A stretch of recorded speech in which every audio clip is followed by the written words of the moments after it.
Hello. Hello, everybody. Good evening. Hello, hello, hello.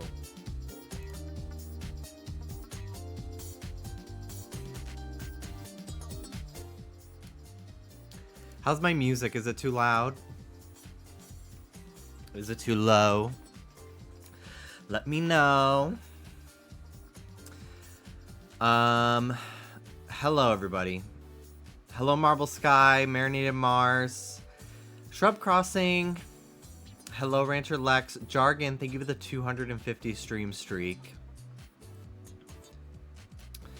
Clefable, hello. Hello, Anne. Thank you for the 40 streams. I like that emote. That is very cute. Clefable, Lumberjocks, Mr. Puff, hello. Graveyard Blues, Baby Tortuga, Sammy, Sweet Toilet, Topher, Shrub Crossing, hello, Hannah. Fishman, Alan, Hunter, Rat King, Mickey, Orange Shy Guy, Maddie.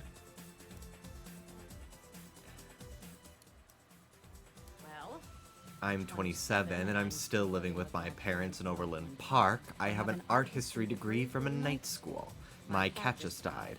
I've lost 25% control of my sphincter muscles. I get a clicking sound in my jaw when I eat. I drive a 91 Dodge Neon. I have ovarian cysts. Sometimes I pee the bed still. I have alopecia. The only man who wants to fuck me is my 48-year-old manager at Pizza Street. P.S. He only has one ball. So I guess better than you. Topher, thank you very much. Tier 2 resub, 29 months. Greatly appreciate any subscribers of any tier. And I'll get to why. More than normal. Like, obviously I always will. But like, wow. If you're sitting on a Prime sub or something, hit me up. So, let's get right to business. Give you guys the lowdown on this past week. And it's like literally giving me anxiety to talk about. Even just like recounting it, even though like everything is fine now. Everything is good now. But, so some of you may remember over the weekend, I was talking about how Ruby's been having some diarrhea. And we weren't really sure what was the cause of it, but we were like, dogs get diarrhea all the time, or just like loose stool all the time. Like it just happens. Their stomachs are very sensitive. So I was like, oh, maybe she got like a French fry or something like that. I don't know. So she had like pretty loose poop for like 3 days, I would say, maybe 4. And we were giving her bland, just boiled chicken and white rice, which is like the move when your dog has like loose stool. That's like the first thing typically you can do to treat them at home. So we were doing that and she was loving it, and like we weren't concerned because like her energy was completely normal. Like she was chasing Soda around the apartment and they were just playing, like being themselves. She was excited to eat her food, bland or normal. So we really didn't think anything of it. We were like, she probably just ate something. She'll get over it. But then Tuesday, literally like 2 minutes before the holiday break, Dallas and Hannah on Wednesdays would play tennis together. But Wednesdays are like, it's not always a good day for me and I always go watch. And normally it was fine if I couldn't make it because like they're the only two playing. But David moved here and now it's going to be the 4 of us. I bought a racket. I think it's in the living room. I don't feel like going to get it, but bought a racket at Target, and I wanted to make sure I can go every single time. So that way we can do doubles, or, you know, someone needs a breather, like 2 other people can go on. We're going to figure it out. We haven't gone yet. But we were supposed to go on Tuesday.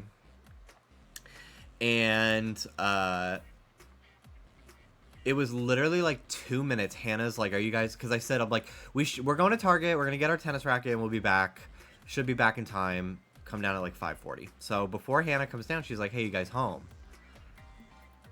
Literally like a minute before it was time for us to like go play tennis, I go into the bedroom and there is like bloody diarrhea all over the bedroom floor. And I'm like, oh God. Oh brother, like this is scary. But I wasn't too concerned still, because I was like, well, like that's pretty common. Like even in myself, like a human, like if I have really bad like diarrhea, like sometimes there's a little blood in it, right? So I immediately I said, give us like 5 minutes to figure this out. So Squiddly Diddly, thank you for the streak. So I called the vet, and I was like, hey, it's not really an emergency because like her temperament is fine, like she's playful and like she's eating, so I'm not like super concerned. But I'd love to schedule an appointment for tomorrow morning, Wednesday morning, for my dog to come in. She just had bloody diarrhea. And then literally like as I hung up the phone, there was like double the amount of diarrhea, and like double the amount of blood. So I was like, oh my god, like, okay, we need to cancel tennis. Like, so I called them back. I was like, hey, actually within the last 30 seconds just became an emergency and we need to take her in. Like, do you have any openings? And they were like, we have one at 6:30. It was 6 o'clock. The longest 30 minutes of my fucking life waiting to just, like, get to go there. It was very frustrating. And, but, you know, it's not their fault. Like, they're booked and busy. Like, I'm so grateful they could fit us in. I was just like, oh my god, like, this is agonizing. Like, just sitting here waiting to leave. So we took her in. We were there for about, like, 3 hours. On Tuesday night, they did blood tests on her, and everything was within normal range. Like, they were not really concerned about anything. They did notice that she was definitely dehydrated, which is common with diarrhea in both humans and dogs, which is like why when you get like food poisoning or something, you're supposed to like drink a lot of Gatorade and water and stuff, because you're just losing fluids. She was not vomiting, so that was like another good sign. They were like, well, she isn't vomiting, so like I'm like, it's definitely not like the craziest it could be, but the pictures that we took of the bloody stool were like certainly concerning to the veterinarian. So yeah, so they were like, we're gonna give her a bunch of these medications and blah blah blah, and then we also want to keep her overnight, which we were fine with because like she needed it. Like, she needed to be on an IV with fluids and medication, and like that way, like, God forbid it gets worse, like she's already there, you know. Because like if we did take her home and it got worse, we'd have to probably go to like another emergency vet that's like available, you know, later in the evening. So it was just for the best that we did that, but that's, as you can probably guess, incredibly expensive. So just for Tuesday night I paid $2,100. And Dallas and I are gonna like split it. We're waiting until so we have pet insurance for Ruby, and this just reminded me that I need to put soda on it as well. But I've had pet insurance for Ruby since I got her. The day I got her, I signed her up for it. So I gave like our insurance information to the vet so they can submit a claim on our behalf for like the entirety of everything. So we're gonna wait, see if any money I get back. I should, like, I have insurance, like, let's hope it works. I don't remember what my deductible is, but it's not really my concern right now. But yeah, so like Tuesday was so fucking stressful. Like, I had a pit in my stomach for probably like 15 hours, because like the entirety of being at the vet, like waiting, because like we were there like last minute, so they already had like a bunch of other animals that they were treating, so there was a lot of time in between, like running the blood test, getting back to us, blah blah blah. Ruby was back with them for a majority of it, so like after like 30 minutes we didn't see Ruby anymore, so that was stressing me out too. Like, is it getting worse? Like, I don't know. So but the vet was like really, like, she explained everything, and like she, you know, she was realistic about like what's going on, but at the same time, like, didn't seem like it was too alarming. Like, obviously it needed to be handled very seriously. But yeah, so anyway, so they did more blood tests, and they were like, we think that it's a case of pancreatitis, which my brain immediately is like, oh my god, like pancreatic cancer, like, oh my god. But it's not the same. Like, dogs can recover from pancreatitis, it's almost as if she had like a really bad like allergic reaction, and she's not vomiting, so they don't think it's something like she ate recently, and like we really couldn't figure out what the culprit was, and we think what it was we switched her to like a different type of wet food that was like healthy weight because we noticed she was getting a little chunky, and we thought it'd be fine to just like ease her into it by like we usually give her like mostly kibble and then like a little bit of wet food on top to like get her to find it a little bit more appetizing. So we would just change out that like half can of wet food with the new one, and we were like, okay, that should be like good for her stomach to adjust, right? I guess not. I think that's like what did it, and then like we were like, ooh, that messed her up. Let's switch her back to her old food, and then that probably fucked her up even more. And then switching her to the chicken and rice, like it was just like a lot of like changes in short succession that I think like just really irritated her. Thank you. Her bowels. Thank you, Rat King Mickey. I really appreciate it. Thank you so much. And so I just think it was like all that just like really inflamed her system, and she probably just has like a even more sensitive than most dogs system, and she probably has other. I know she's allergic to salmon oil, and like salmon product and like dog food, which is like very common because it's great for their coat. But Ruby's allergic to it, causes her to get a rash and lose fur. So found that out when she was a puppy by trial and error. So there must be some other stuff that she's allergic to as well. And I think it just like really inflamed her stomach, and they think that the blood was more from like straining from constantly having to go to the bathroom like every hour.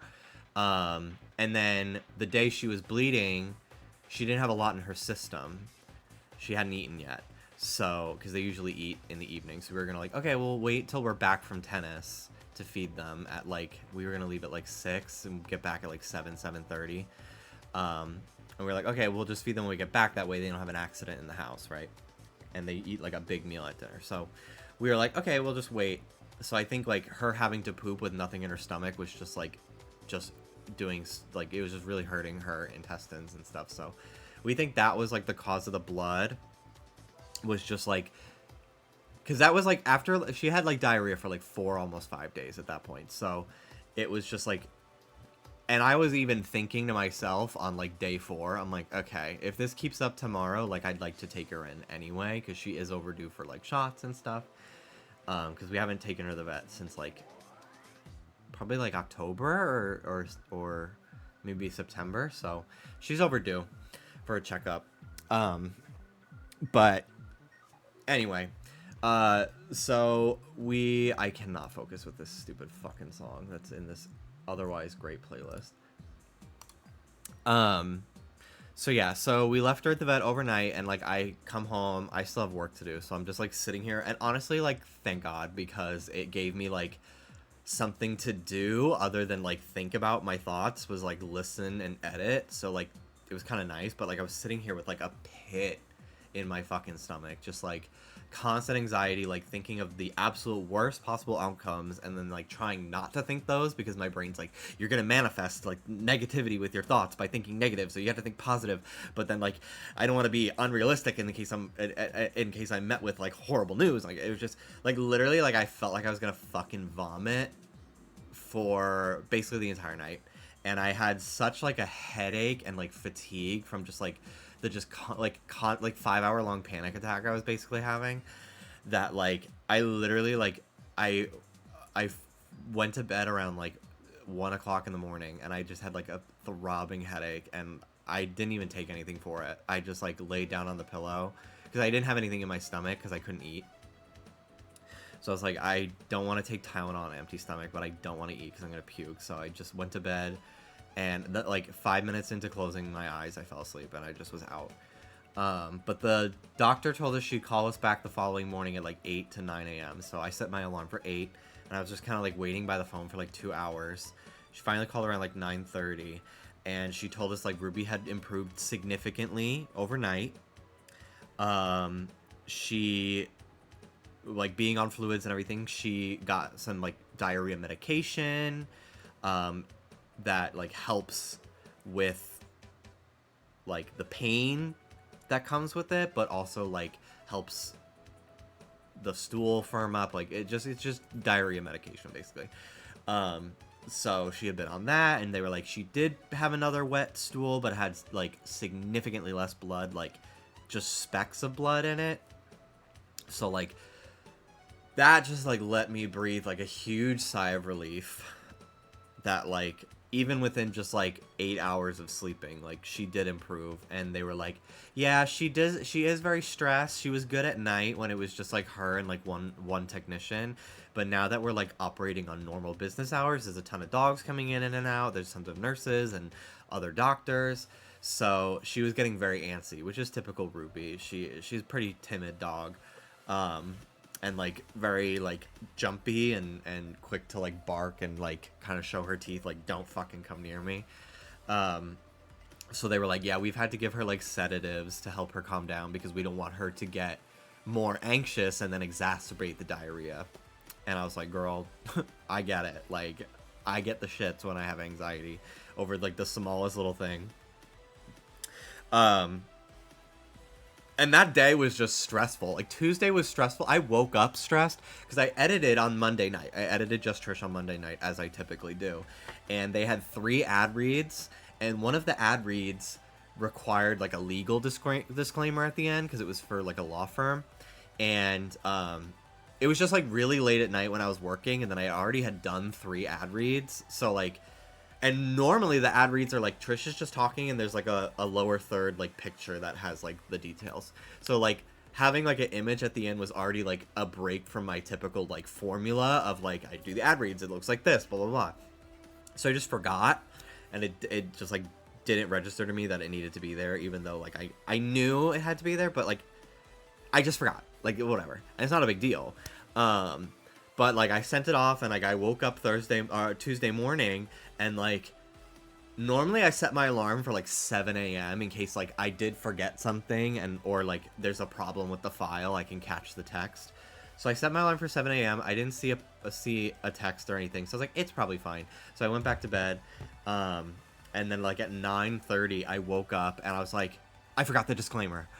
So I texted Oscar, I texted Moses, because I know Trish is like out of town. She's in New York right now for Broadway. She's literally on Broadway this week, so she's not in town. So I was like, okay, I'll text Moses, I'll text Oscar, because I'm like, oh my god, like I forgot the ad read. And like typically, I don't know how it works for Just Trish, but like Hannah, for example, has told me, because she's worked with podcasts, like if the ad read gets like fucked up in any way, like the advertiser can like basically get an entirely new ad for free, which like sucks because like that's a lot of money that like, you know. So I was like, fuck, like fuck, and I was just like so like stressed about it, and like I didn't even remember to put my glasses on, so I literally texted Oscar the most crash out. I said, shit, if forgot the disclaimer for the fucking Morgan. And like later in the day, I was like, now that it's fixed, the absolute crash out vibes of this message. And he's like, but me fully comprehending. But like literally, of course, like as I remember, the YouTube like premiere is going off, and it's like 30 seconds away from like it going live and everybody can watch it. So I'm like, fuck, like it's literally already like the video's already public, like people are watching it, like I don't want them to lose views. So I like quickly like added 5 seconds of content to the video, and then like re-exported the entire 3 hours, and like after like 30 to thank god my new computer is like even faster than my old one with exporting. I was able to export the entire thing in like 15 minutes, which is fucking crazy. So uploaded it to Google Drive, sent it off, and then like it got taken down in the middle of the live stream premiere, and there was like 6,000 people watching, and they were all like, what the fuck just happened? Like, where did it go? And I was just like doing the fucking like George Michael on Arrested Development, like walking back to my bedroom, because I was like, but then they put it back up, and like it did well. Like it literally was only like 15 minutes into the episode, so like the people who just watched the original, like, just rewatched the intro. Like, I checked again, like, 45 minutes later, and it had, like, another 7,000 to 8,000 people watching the premiere. And part of me is like, I feel like the taking down of it all and then the putting it back up, like, maybe added to the, like, ooh, like, there must have been some hot tea in this episode that got cut. And, like, in the reality, it's like I literally just forgot, like, 5 seconds of a picture. But, like, so, like, Tuesday was already, like, so fucking stressful. And then, like, later in the evening, it only got worse. So, like, Tuesday was literally the worst, like, fucking day of my life in recent memory. It was so fucking horrible. And, like, literally, like, nobody on the Just Trish team was, like, mad at me or anything like that, because it's literally not that serious. And, like, I got it solved before it became an issue. So, like, it's literally not a problem. But, of course, like, I just felt like shit. I just felt like shit. So, which is, like, it's been months. It's literally been almost, like, a full year since I've had, like, an editing glitch in the episode and, like, something was wrong. So, I was like, ugh, I was on such a streak. But thankfully, it was nothing anybody caught but myself. Speaking of Just Trish, on February 6th, it's my 1-year anniversary of working for them. So I'm very excited for that. I'll probably buy myself a pink cupcake or a donut or something. But literally, thank God for that job, because the vet bills continued to pile up on Wednesday.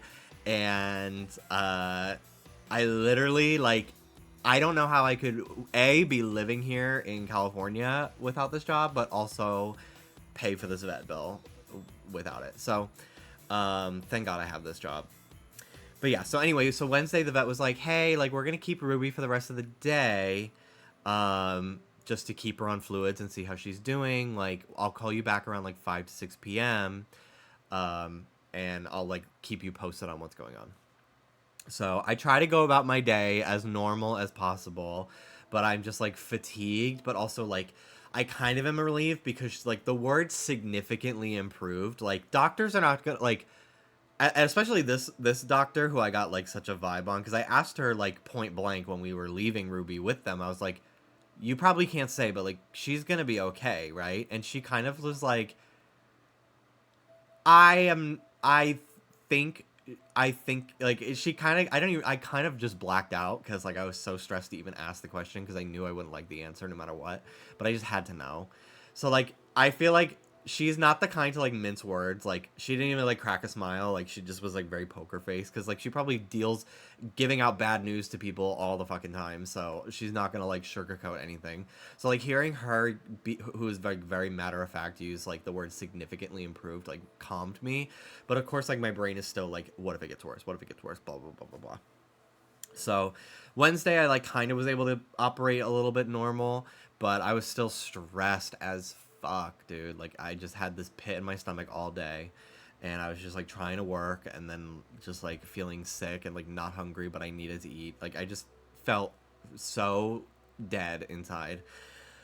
So 5, 6 p.m., she calls back and she's like, hey, like, Ruby is still doing better. She isn't eating her food, but I think it's because she doesn't like it, because it's, like, prescription super bland food with, like, probiotic paste on it to help her, like, microbiome, which she is gonna need in the next, like, 45 minutes, her next dose of it. So I'll have to get up soon and give her that. But they were like, yeah, like, I'm not super concerned that she's, like, not eating it, because I think she just thinks it's gross. So that, she has not pooped again. She's peed plenty, so, like, she's doing fine in that department. Her vitals are still normal, like, everything is fine, and she's still, like, improving, but we want to keep her one more night just to be safe.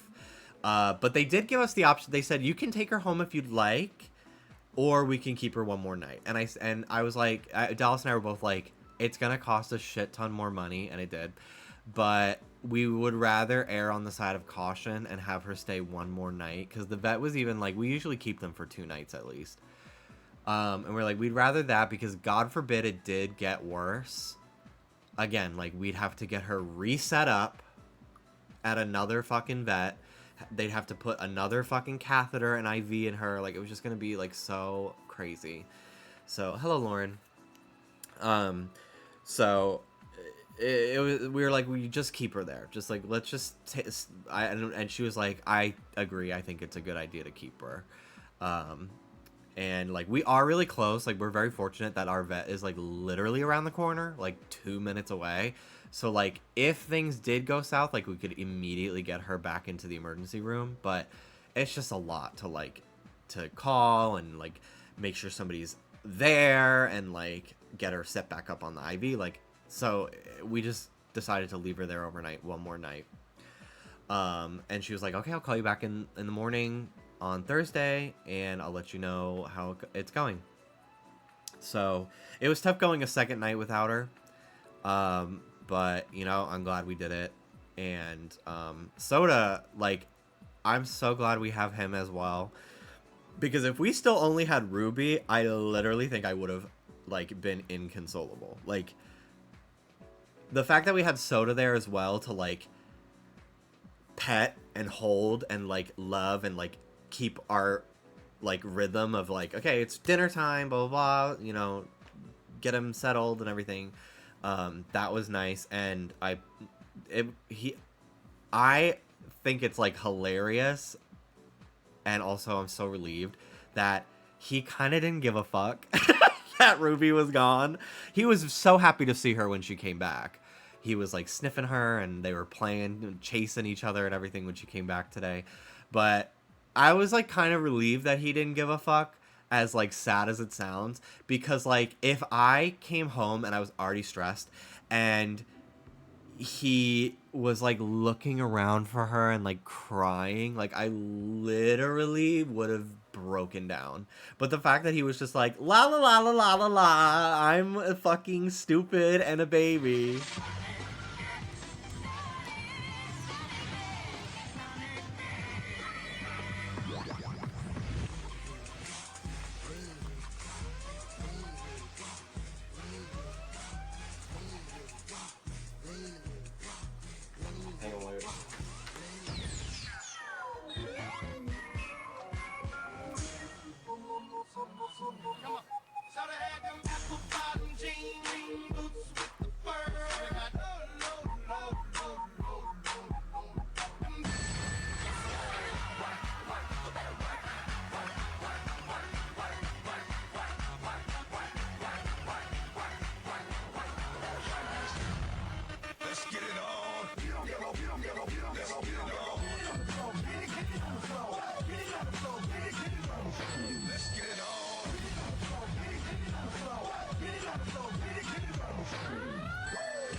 Thank you, Mini Yuna, for the $50.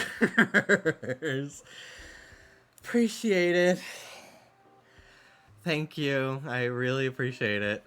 I hope you are doing well. Thank you for that. Very generous $50 donation.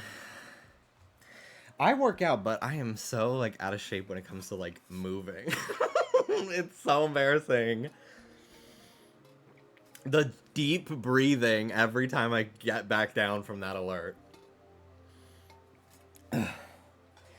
Okay, anyway. So, towards the end of the story almost anyway.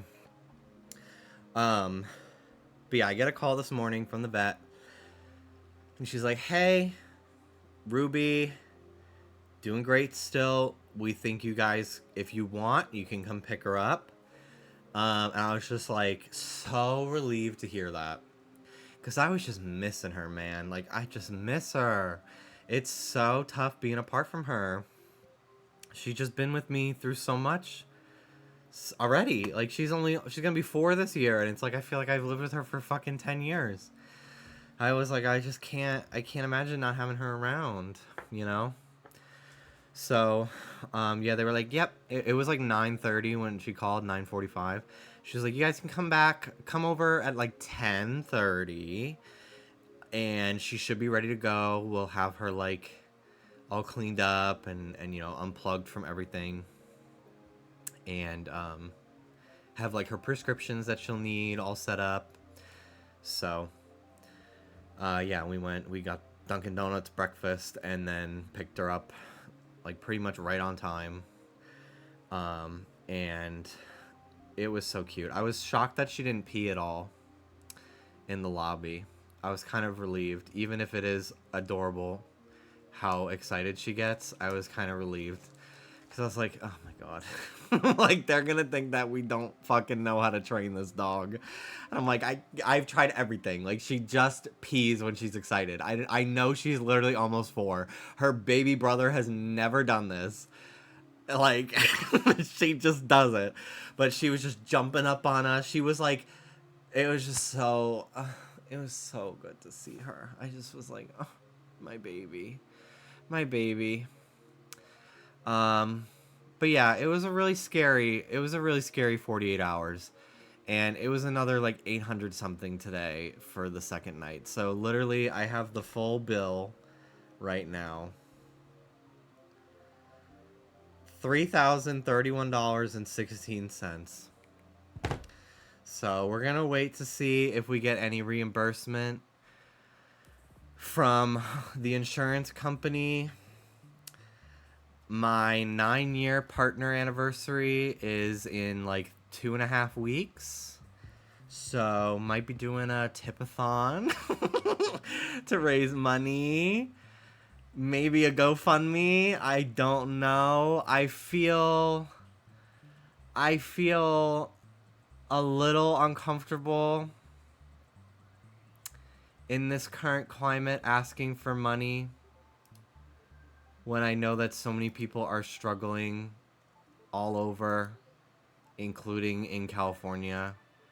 But like, it wasn't like we blew the money on like a car. Like, it was our dog's health. Like, it was emergency. So I don't know, but I'm not gonna like start anything until like we hear back from the insurance, because like I would not want to make a profit, like I wouldn't want to raise $3,000 and then get reimbursed for half of it, right? That would just feel weird. So I'm gonna wait a little bit for that. But yeah, I don't know. I feel very uncomfortable even like asking for help from people. Like, I didn't even text my family. I barely text my family about like my own health. Like, I don't text my family that often. Like, if I have teeth shit that costs thousands of dollars, like I kind of tell my dad after the fact, and then he'll like Zelle me a couple $100. But like, I'm like, I'm gonna be 28 this year. Like, even when I was younger, I still felt like really uncomfortable asking for handouts. And like, I have no qualms with other people doing it. Like, I've donated to GoFundMe's, I've donated to charity events. Like, it doesn't bother me, but for some reason I have such a wall up from doing it. I don't know, but I feel like it's kind of something that we might need to do. Just because it was so fucking expensive. Like, it was literally like a few weeks worth of pay for either of us. Practically like almost like pretty much an entire month's rent. Like, and like, I did have money set aside for emergencies like this. Like, thank God, like I have a job that I've been like able to pay my rent and put a little bit aside each month for emergencies and savings. So like, we had it. Like, I didn't go into the negatives to pay for it, but it's still incredibly fucking expensive. So we'll see. I'll keep y'all posted on that front, because I probably will do something. But yeah, I don't know. I feel very uncomfortable asking for financial assistance in any way, just because like, I don't know. I feel there's like a lot of pressure. Like, I don't know. I have a GoFundMe, but then I also like go to fucking Wendy's for dinner. And then it's like, well, people are going to be pissed that I went to Wendy's and like spent money on fast food or like a new video game. but then I had this GoFundMe. Like, I don't know. I'm kind of uncomfortable, so I might just let it be if you feel like tipping on my stream, no different than normal, that's what it'll go to. I'm not sure. I gotta figure it out. Because I've never really been in a position like this. Thank God. I mean, I've had crazy vet bills. Like, this is literally the second time in Ruby's 4-year life that she's had to spend the night at a fucking hotel, at the doctor, on fucking IVs and fluids, when we thought she ate Tylenol, and she literally didn't have any of it. Which was so scary. That was back in, like, 2021 or 2022. Yeah. Ridiculous. Fazami, thank you very much for the 11-month resub. Thank you very much for that. I appreciate it. Do you get 100% of donor tips if we do it on Twitch, or can I wait for the GoFundMe? So on Twitch, PayPal takes a cut because they all go through PayPal. I think either way it's gonna take a cut. I'm not really sure how it's gonna go. I have to look into it. So I would say just like hold off.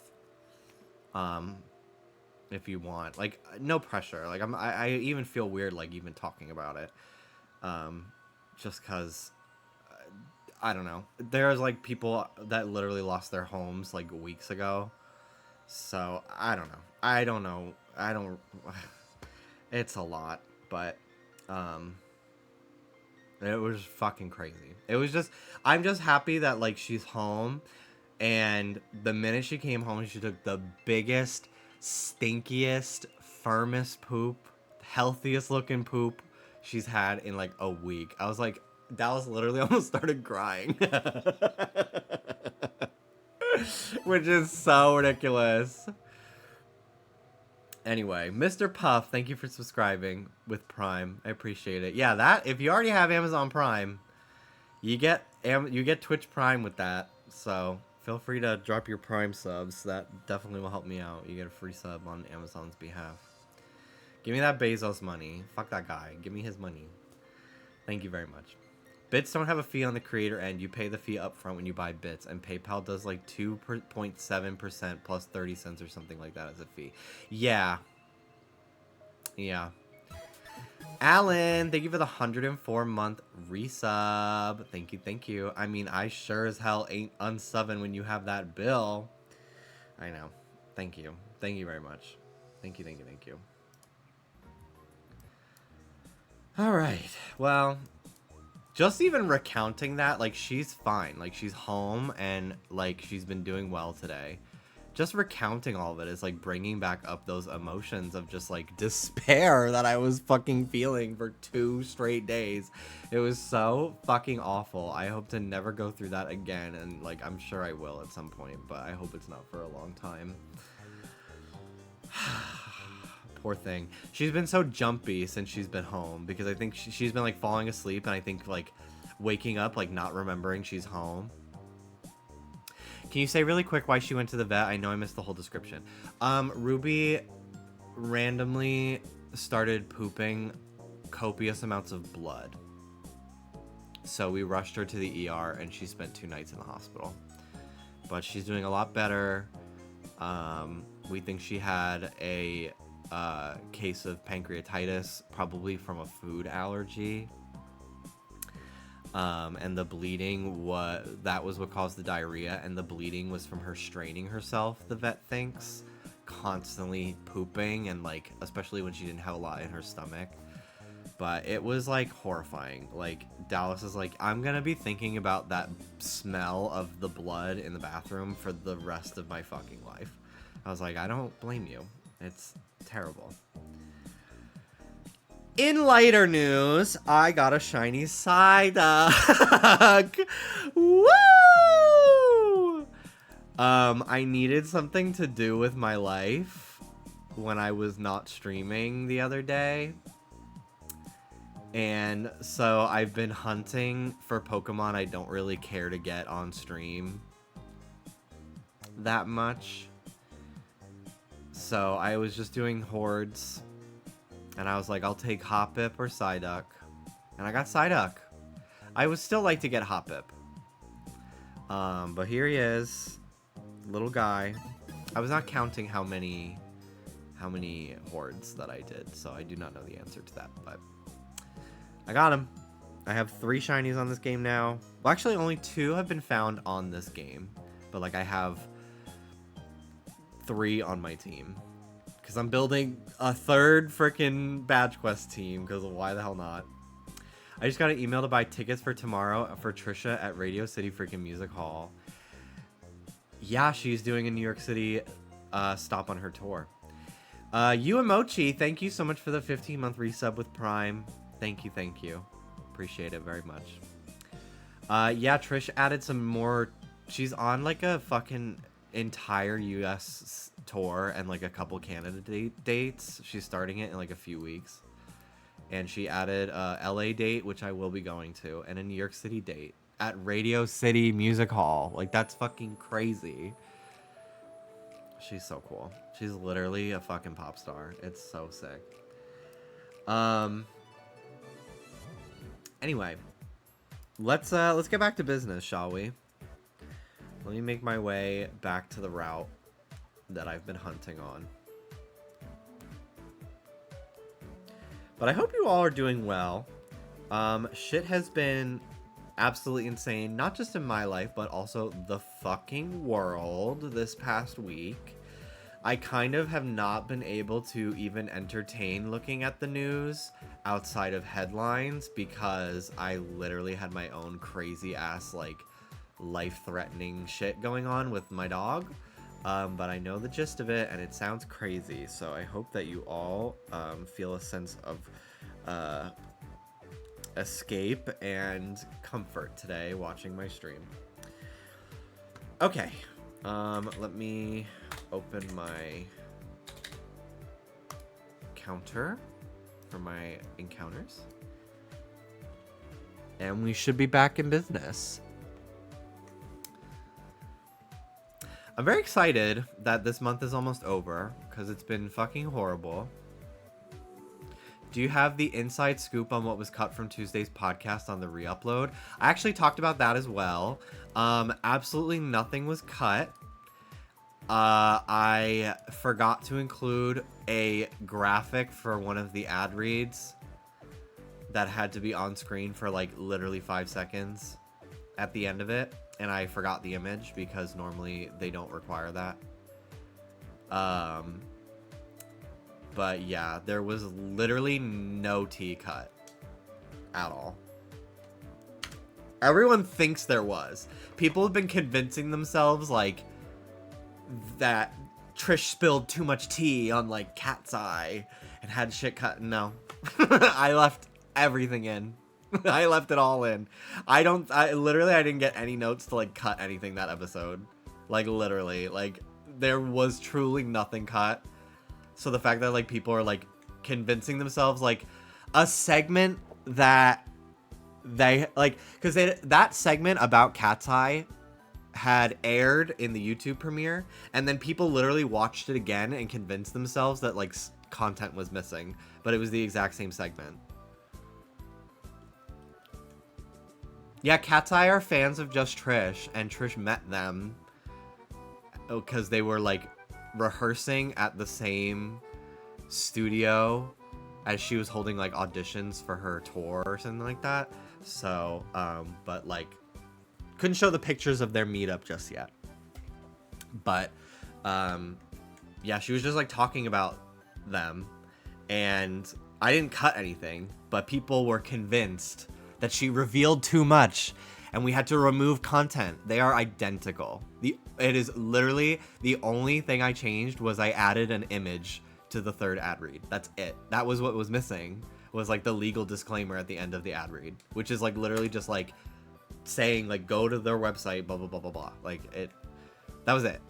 But people like fabricated their memories to think that like, oh my god, there's something missing from this segment that I just watched that is identical. There's literally nothing. Like, but it was kind of fun to like, I wonder if it like helped views at all, that like there was like, oh my god, the intrigue of like, why was this cut? What could they have talked about? There was literally nothing. Absolutely nothing. Hello, Mandome. Hello, Carmi. Carmelian. Hello, hello. Welcome in. You really created a Mandela effect. I did. And I even responded to a few comments that were like, ooh, the tea that they cut must have been crazy. I'm like, no. Like, I just forgot to do something. If anything, the episode is now longer than it was by 5 seconds. Ooh, yes, we got a gamble. Let me set up the prediction. But yeah, it doesn't help that, like, if something like that does happen, it is a gossip podcast, so people think, like, the tea must have been crazy. But, like, I'm not being, like, paid off or anything to, like, lie. Like, I wish I didn't have to say that I made a mistake in my job, but I did. Unfortunately, someone as good as me at my job also sometimes does make mistakes. But I haven't made a mistake in literally like almost a year, so. And nobody was mad about it either. The episode that went up today was an interview with Joey Graceffa. And I never watched Joey's content, mostly because he was making a lot of stuff. He was making a lot of videos when I was closeted. So, like, it was very hard for me to, like, I had the same thing with Tyler Oakley. Like, I just could not watch gay people because I was, like, I would then be thinking about how I am gay. And, like, it would stress me out. So, I just, like, would not watch gay people. Pretty much. Like, ever. And, like, the only times I would watch them if they were, like, collabed with other people that I watched or, like, were in YouTubers React and stuff. So this was, like, the most I've ever, like, editing that episode was, like, the most I'd ever really, interacted with, like, Joey Graceffa content. And it's probably, like, my new favorite episode of the podcast. It was so funny. Oscar was there. It's a great episode. And at one point, Trish is, like, asked, I don't even remember what the question is, but she's like, was it not the drama, or was it, like, so the drama? And, like, my fucking stupid neurodivergent brain, like, pulled from the deepest recesses of my filing cabinet. I was like, oh my god, Kim Possible, So the Drama, like, the made-for-TV movie that aired on Disney Channel. So I did, like, a very faint, like, Kim Possible ringtone. And, like, in the episode after Trish asked that, and there's, like, a ton of comments about it. Which I was like, yes! I'm glad people were not confused as to why I did that. But yeah, it was a good episode. It was a very good episode. Very funny.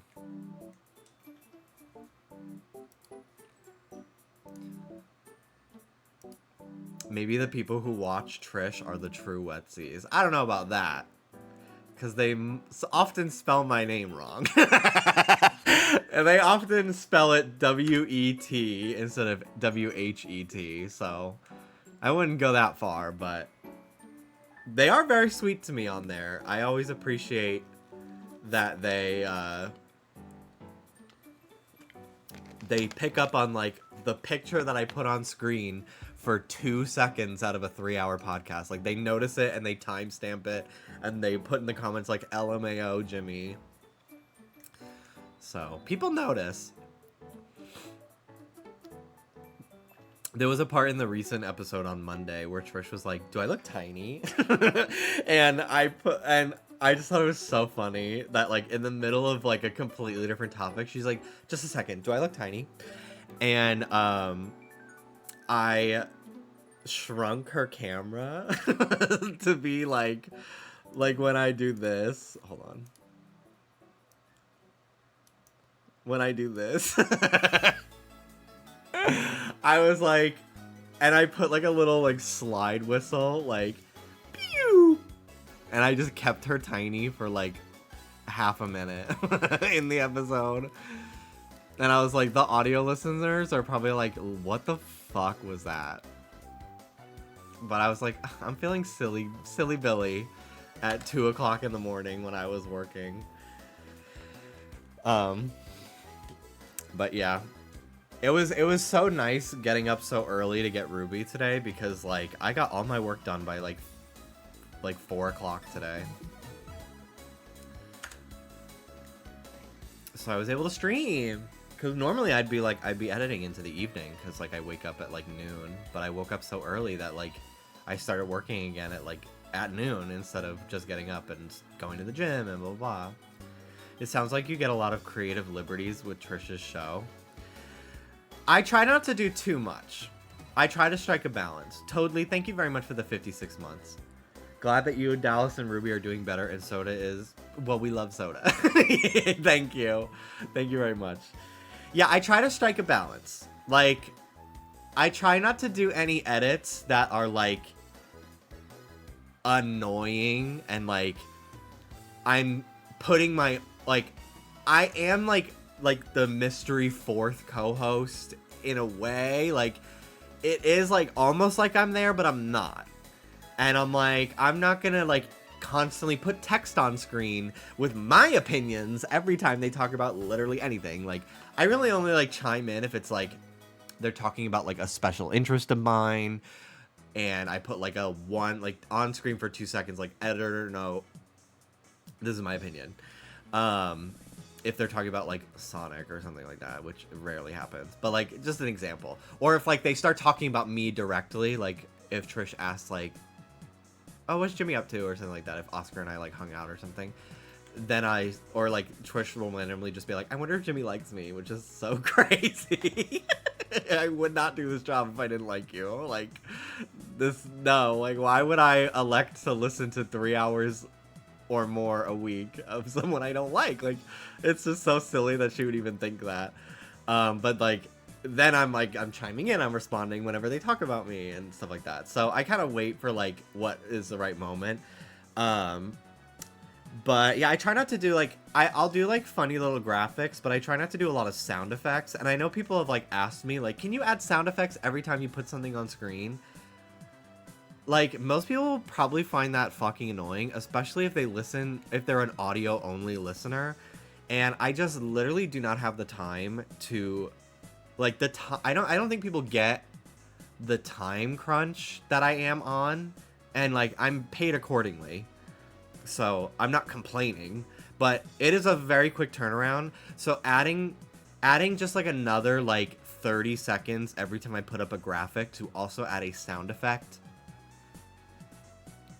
And then, if I wanted to, after I have finished exporting the video version, to go back and then delete every sound effect that I've added for the audio version so it's not distracting, it's just not feasible in the amount of time that I have to edit the podcast. So it just, like, I get it. I totally understand why people want that, but, like, I'm just not gonna do it. I'm not going to do it. Because I just don't have the time to because it would be objectively horrible every few minutes when I put like a picture of a celebrity on screen for it to go like ding, and like the audio listener has no idea what the fuck that's even for. I literally do it like once an episode for Moses's mug cam because like it needs it. But other than that, I'm not gonna do it. Like, I get a lot of comments, people like trying to give me that as like a tip, and I'm like, I hear you. I'm rejecting the tip because like I don't think you get that it's not gonna work. It's just not feasible for this production. Also, I just feel like I get like people watch like maybe in another tab and they don't think to look over, but like, if you really want to see the graphics, just look at the screen. Like, I get it, but no, I'm not going to do that. I'm just not. But yeah, as far as like editing goes, like I try not to do like a crazy ass thing like every episode, just because one, it takes a lot of time. And then also like, I just don't want it to be overbearing. Like, I am such a fan of Trixie and Katya, but there was a point where I was watching like, where the editors almost treated themselves like they were like a third co-host, and I'm like, you're not even gay. Like, I don't really want to like hear this bit of you like talking in a high-pitched voice for 2 straight minutes, playing a character in the middle of Trixie and Katya talking. Like the editors of like started out like really good, and then they like really like took a little bit too much creative liberties, in my opinion, as an editor myself, that it like just kind of turned me off from watching the show. Like, it was just like too much. It was just literally too much. And I don't mean any disrespect, because I'm like, I'm sure there are people that have that are editors that have notes about how I edit Just Trish. And like, at the end of the day, I don't care. Like, I get paid. My boss likes what I do, and I don't care. But yeah, I just was like, I never want to be that. I like on Trixie's main channel, I think the editor, yes, they do a lot of on-screen comments, and I don't mind that, but I'm not gonna do that. There's already 3 people, there's already 3 people talking on Just Trish. So they don't need a 4th that's constantly putting graphics on the screen, making people have to read something, and then also listen to what the podcasters are saying. Like, I know if they really want me on the podcast, they will have me on the podcast. Like, that's where I'll give my opinions, right? Outside of like maybe 2 to 3 times an episode, I'll like put text of like editor note. Like, there was one where Trish was like, how is every guy I know, no matter what their height or size or whatever, always wears like a size 34 pants? And I put size 34 editor note. What the fuck? Like, that was like my one little time I chimed in during the episode that week, because I was like, that's just, I feel like I'm adding to the bit with the visual. Like, that's cute. But like, if they're talking about like, I don't know, Brianna Chicken Fry, who I still don't believe is a real person, no matter how many pictures of her I've had to download to my computer for editing. I'm not gonna be like, editor note, well, I think she shouldn't have done this, is it? Like, first of all, I don't care. I don't really care about her, but also, like, that's just a lot. It's just a lot. You know? So, once or twice in the, like, 3-hour podcast each week is good enough for me. And then occasionally I'll go all in on an edit. Like, I'll really, like, if, like, the one I can really think of is like Trish singing cabaret music after the Tonys, and she was doing that fucking song. I was like, all right, I got the files a little early tonight, and she's singing the whole crew, Trish, Moses, and Oscar are all singing like, let me have curtains come on screen, and like have the logo come down, and like a spotlight appears on them, and like there's tons of visual effects and like some reverb, and like really makes it feels like they're on stage singing. Like, I'll do that. Like, that's like, okay, like, I spent an hour and a half on this 1 minute of the podcast, but it's worth it because it enhances the bit significantly. Like, this is why I have my job and I'm not replaced by AI. You know? So like, I'll do that, but so, and like, I love that I'm allowed to have that creative control. Or just like very recently, Moses was like explaining the drones in the sky to Trish or something, and he just like went on for like 1 minute and 30 seconds, and of course like I'm eating it up because I'm like I'm on drone TikTok too. Not so much after Trump fixed it, but you know, I was. But I noticed that Trish was just like spacing out, like she's in class and falling asleep. So like I put like a dream sequence of like math formulas over her face, and like added reverb to Moses talking, and like some ripple effects to her, and like I made it like she's spacing out, and like just that little bit was like enough for me, and it went viral on TikTok, and I was just like, 27, and I'm still living with my parents in Overland Park. I have an art history degree from a night school. My cat just died. I've lost 25% control of my sphincter muscles. I get a clicking sound in my jaw when I eat. I drive a 91 Dodge Neon. I have ovarian cysts. Sometimes I pee the bed still. I have alopecia. The only man who wants to fuck me is my 48-year-old manager at Pizza Street. P.S. He only has one ball. So I guess better than you. Kebra! I was stuck at work for most of the stream. Well, thank you anyway for showing up. I appreciate it. Tier 2 resub, 67 months. Thank you, thank you. Hello, PK Ben. How are you? I'm going to be at Go Tour on, I think, the Friday. If you want to finally do our lucky trade that we've had for like 4 years. I don't know if you're going to be around on that day, but if you are, we can do it. Besides, leaving only a few notes leave the viewers wanting more. It's all strategic. I didn't even think about that, but like, it's so true. Like, I do want to leave people always like wanting to hear from me more rather than being like, enough with this guy. Because like, it could very well be like, oh my god, like this editor is like self-inserting himself too much into the show. Like, this is annoying, you know? And I'm very fortunate that like I knew going in the balance I wanted to maintain. And arguably was like a little bit too afraid to be a little creative. Although I will say on episode 1, 15 minutes into the podcast, Trish basically fully was convinced that Ja Rule was dead, and I had to put editor note, Ja Rule is alive. And that was literally like my first episode, 15 minutes into the podcast, and I was just like, I love this job.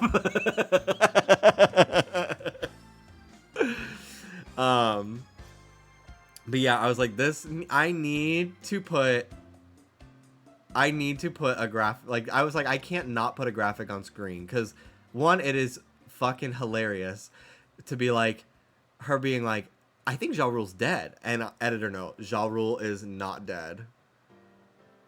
Ja Rule is alive, and then she's like, yeah, I'm pretty sure he died. Editor note, Ja Rule is alive.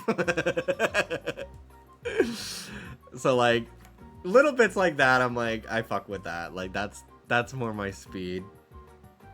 But yeah, for the most part, I try to like,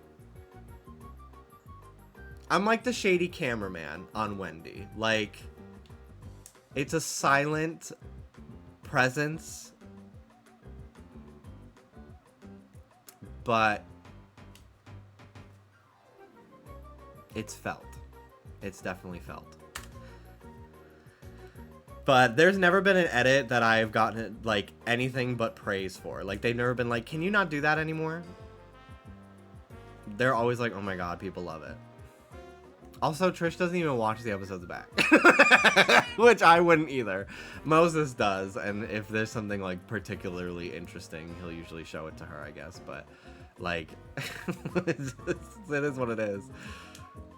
And I'm fine with it. I love everything about what I do. So, I'm going Saturday, but I'll be in town all weekend. We'll work out something if they don't cancel.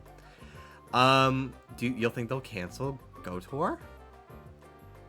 Do you think you'd edit your own videos any differently now? Maybe. I'm not sure. I edited something. The Sonic Frontiers video is like 2 years old now. And I feel like I edited that pretty much how I would probably edit the podcast, I guess. But that's probably just because I was like, at the time I was still learning Premiere. I think I could do a lot more things now, a lot easier in Premiere now that I like know it so well. So I'm not sure. I'm really not sure. I think it's different when I'm like editing myself. I'm the one talking. So like most of my humor is going to be like me voiceover saying it. editing the podcast, I'm not saying anything. I'm like adding on to what other people say. It's almost like I'm talking in Twitch chat, which is like a completely different side of like my sense of humor, I guess. I mean, how's the fire situation?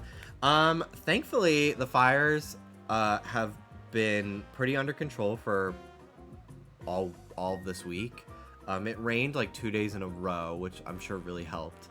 But you know, knock on wood, we've been very fortunate that things have really calmed down in the last week. We haven't had like a new fire pop up all week, basically. I need to figure out how to make and edit YouTube videos, but I also don't want random people on the internet to know what I look like.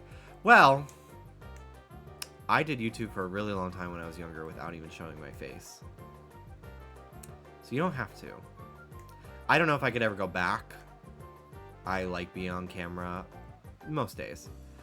I used to not, but I don't really care anymore. Like, I think I look good. Like, I have a lot of self-confidence in myself, more than I've ever had in my entire life. But now I'm kind of in the like the mindset of like, well, I would much rather stream today than sit around and feel ugly. So even if I don't particularly like how my hair looks that day, or if I feel just like bloated or unattractive or just feel gross, I would still like to stream, and I'm not gonna like let that stop me from feeling that way, which is a huge improvement from where I was when I was like 19 and 20, where if I was having a bad hair day, I would just not film the entire day. I wouldn't stream, I wouldn't record, I wouldn't do anything. Or like if I like had a pimple, I wouldn't stream because I'm like, well, I'm ugly. Which is not true, because I don't think people with acne are ugly at all. But like, I already didn't have a high opinion of myself, so I'm like, I'm not gonna go out there and give people things to comment on that are like already just adding on to the things they're already gonna say about me that are mean, like, you know. But with therapy and medication, I'm kind of at the point now where I'm like, I don't give a fuck. Like, even when I do Just Trish, like, there are times where I'm like, I don't really love how I look on camera, but I'm like, I don't fucking care, because I'm hilarious. Like, I'm hilarious, and everyone is nice to me, and people loved me being on there, and, like, nobody fucking cares. So, like, I maybe didn't think I looked the cutest that day, but nobody else thought that, and if they did, they didn't say anything. And everyone had nothing but nice things to say about how funny I am, and that's what matters more. So, like, in the things that I value in life, literally being funny, both for myself and other people, is, like, the #1 fucking thing. So, like, why would I care about anything else? If I don't care about it in other people, why do I care about it for myself?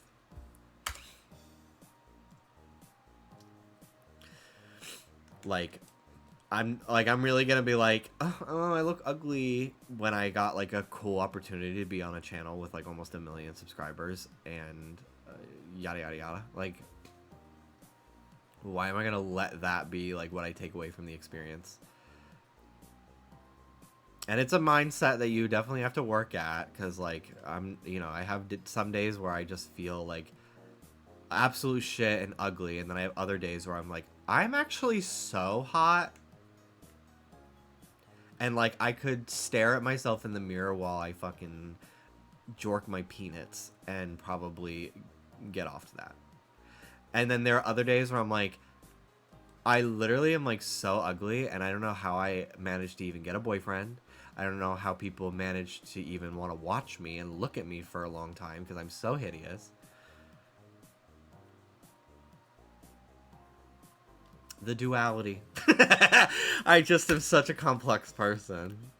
I went to Best Buy on Wednesday, because I had to work, and I had to get files off of SD cards, and the SD card reader that we have is a piece of shit. So I bought a new one, and this one is so much faster than the old one too. So it like typically for like just Trish or like not Loveline, I get like 4 to 5 SD cards, and typically transferring all the files from each one takes like 15 minutes. So that's literally like an entire hour almost, or maybe yeah, an entire, I don't know, the math, whatever.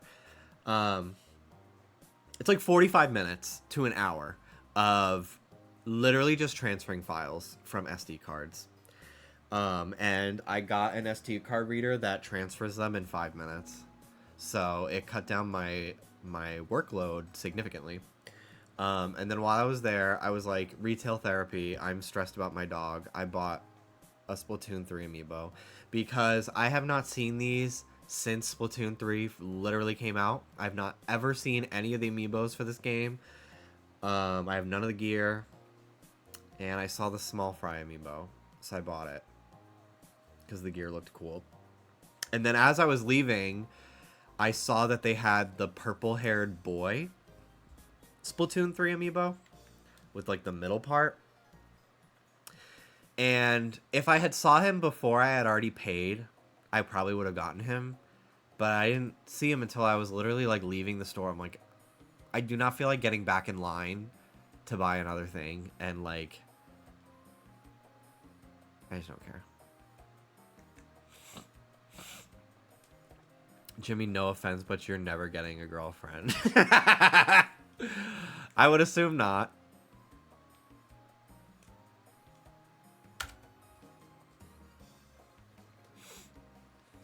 And then, yeah, Dallas was like, how often do you play Splatoon anyway? I was like, that is true. That is true. And I did like the gear on this one more. It's like the apocalyptic, like Mad Max looking gear.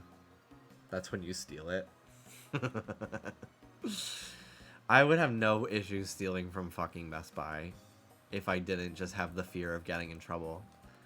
Because, like, who fucking cares? They're going out of business anyway. I was actually surprised that the one near us was open and not completely defunct.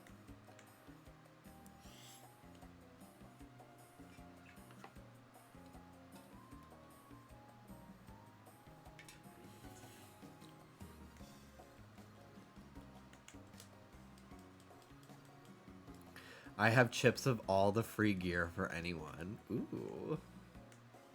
Yeah, I literally could just easily buy, like, the chips. I at the very least want the idol amiibos. I felt weird. Like, I wanted them because I literally have every Splatoon amiibo from 1 and 2, except for, like, the reprints where, like, they did, like, purple Inkling Boy and, like, green Inkling Girl, but it's, like, the same pose. I didn't buy those ones because I never saw them. But like I have pretty much all the amiibos from Splatoon 1 and 2, but I literally never ever at any fucking store in Florida or here encountered any Splatoon 3 amiibos. So when I finally saw at least one of them, I was like, well, I gotta get one. Just so I can get some of the fucking items. And I do love the little small fries, the little buddies, so I did get him. But yeah, if I do see like Shiver and Forehead and Big Head, I don't know, big guy, big man, Fry, I love Fry, she's my favorite, but I couldn't remember her name. If I see them, I'll definitely buy them, but I have not ever seen any of them, so I gotta blow my nose. I used my allergy spray today and I took a Zyrtec, but I'm still fucked up. I don't know why. Just am some days. I think it's because it was muggy today. It's so muggy out here. But yeah, usually when it's like goes from like clear skies and warm to like cold and overcast, it fucks up with my sinuses. I love having a character named Fry and Small Fry in the same game. I love her. Did she ever win a Splatfest? No, right? That's fucking crazy. That's actually so crazy.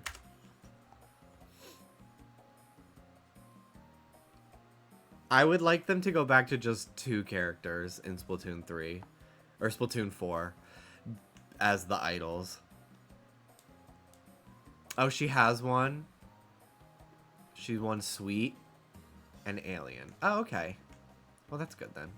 I was under the impression she literally never won any. No, she lost alien. Okay, so she won once. That's sad, but, you know, better than 0. But, like, they barely fleshed out those 3 characters in Splatoon 3 anyway.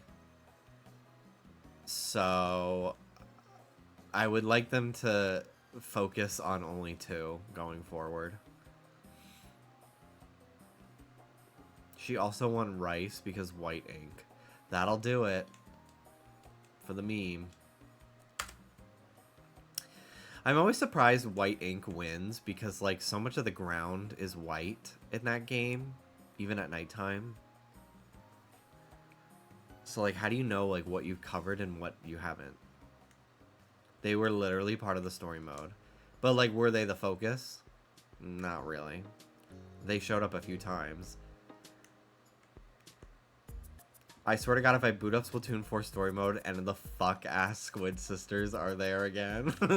They are flops. Like, I don't care. Like, I played Splatoon 1. I was a fan of Splatoon 1. Like, but, like, I just don't care about these girls. I just don't. Like, Pearl and Marina are so much more interesting and dynamic characters. And I even like Off the Hook. Or no, Deep Cut. More than the Squid Sisters, and I barely know anything about them.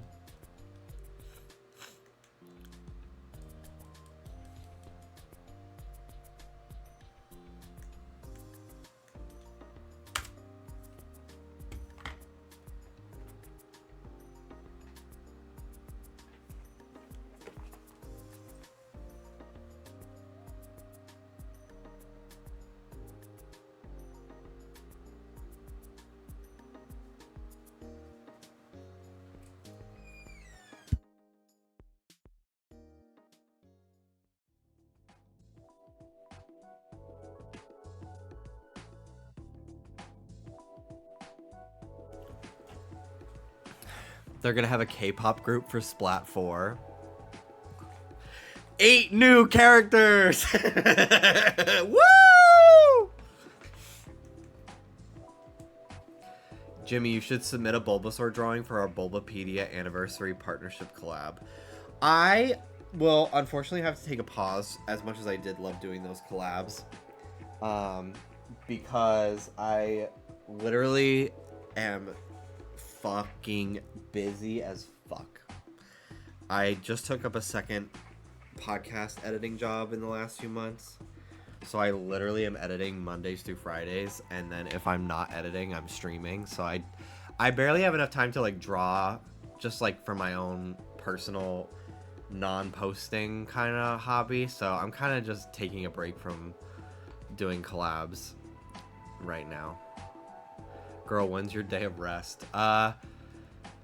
It's different each week.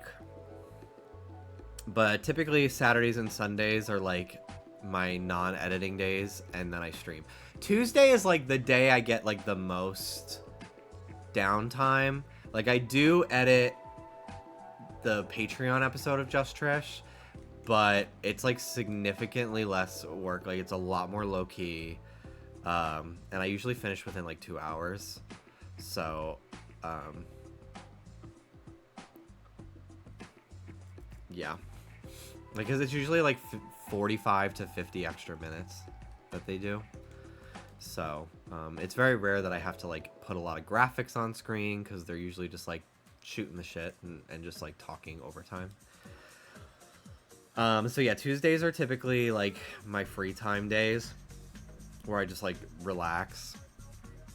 And, like, if I'm really feeling tired, I just won't stream. But I'm, like, I really want to stream, usually, so. But, yeah, some days, it depends week to week. Like, Monday I edit Just Trish. Tuesday I do Patreon for Just Trish. Wednesday I do Just Trish's second episode of the week. Either an interview or Hot Topics. Thursday I edit Not Love Lines Patreon episode. And then either Friday or Sunday, I will edit Not Love Lines YouTube episode that goes up on Monday. And then cycle repeats again. Monday, Just Trish. Tuesday, Wednesday, Thursday, Friday. So, depending on if I feel like getting a head start and doing my editing on Friday, I have Saturday and Sunday to stream, or if I feel like streaming on a Friday night, I will edit on Sunday. But typically, I'm usually editing on Friday just to get it over with. That way people can review the episode. I never get any notes. But it's still new, so I get it. I get wanting to check it over each time. Because, like, I don't have the same, like, year of trust built up as I do with Just Trish. So I get, like, Tana's team wanting to just, like, watch it over once or twice just to make sure it looks good. Dawson, thank you for the 45 months. Thank you, thank you. But yeah, I'm a busy bee, which I kind of like. It was nice over my Christmas break to have like literally like 2 straight weeks where I had nothing to do. But I did kind of miss the routine because it's nice to be making money, like without a doubt, and I get paid very, very comfortably, thank God.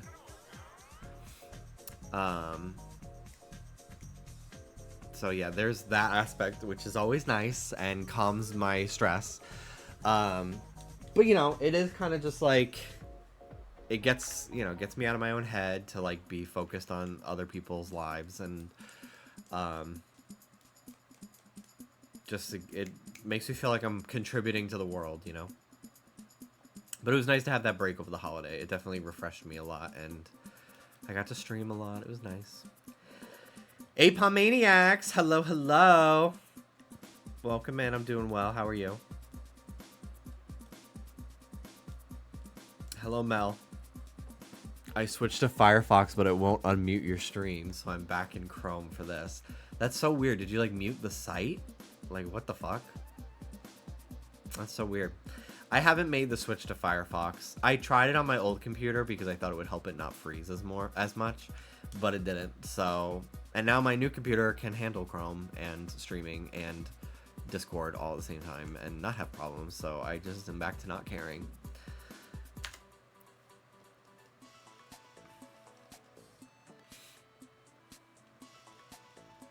I got 4 shinies on Legends Arceus today. That's amazing. I haven't done Legends Arceus runs in a minute, but I do love getting shinies in that game.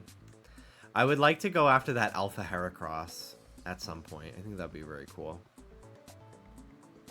Finally switched to Firefox after all the responses to me looking up Chrome ad block not working said make the switch then, so I did. Yeah, I used Firefox in high school a lot because YouTube, this was back when YouTube was constantly switching like what the home page looked like and like what your channel page looked like. YouTube has had the same channel layout since like 2013. Like they finally like figured out what works for them, I guess. But like there was a period where like YouTube every few months was like changing the home page and like changing the subscriber page and like just all that shit, and it was like always drama. Like everyone hated it all the time, and then eventually they'd be like, it's fine. Like we'd move on because we went from having like completely like custom like HTML like MySpace type level customization to like what looks good on a TV, you know. So it is what it is. But I would use Firefox back in the day because they would update the YouTube homepage and I didn't like it. So I'd use Firefox because like the updates were always like slower to roll out on Firefox and Safari than in Chrome. I used Safari for a long time in high school on my MacBook because I just thought it was like, I just assumed it was a good browser. And like it's fine. I never had issues with it, but like after like a month or two I switched to using Chrome. I installed Chrome. But I remember the day Chrome came out. I like remember Chrome launching and I like used it. Like I remember installing it on my laptop in like 2009, 2010 or something. And it was so fucking fast compared to Internet Explorer, which is like what I was using originally. Because I didn't know about Firefox. And I was like, holy fucking shit. Like, this is a game changer. The internet is going to be changed forever. Like, Google really used to be that girl. She really did. And then now, every fucking, like, response I ever get on any Google search is like an AI summary that, like, barely answers my fucking question. Still. After months of it being, like, trained or whatever. Like, it still won't answer my actual fucking question. I have to, like, type in Reddit at the end.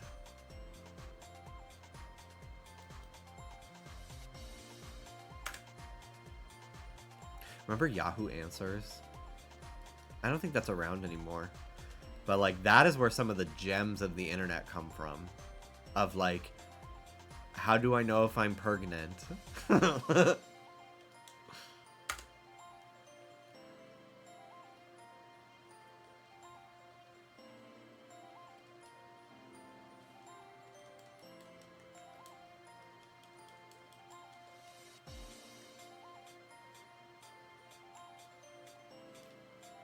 Source, me.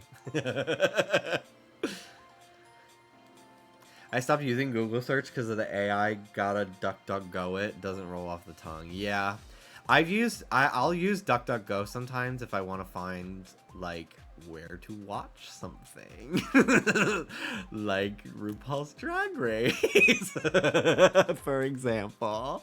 Because it'll actually show me. Or a old episode of the Pokémon anime that I want to find that is not on, like, YouTube or Amazon or something like that. I literally that's all I use it for. It's like, okay, Evangelion, OG dub, high quality rip. Look it up. Google sucks ass. It shows me 4 sponsored posts all the time. Yeah, I think that is, like, my biggest... I would arguably say that I have more of an issue with the sponsored posts on Google than I do with the AI. Because even literally looking up, like, my pet insurance for Ruby, I literally, like, looked it up by name. We use Pets Best, if you're curious. I'm not going to give them a recommendation because we're going to find out how much they... don't reimburse me for these hospital bills that were $3,000 before I start being like, oh, love Pets Best, but it is pretty cheap. I think I pay like $15 a month. It was originally like $7, but it went up when I moved to California.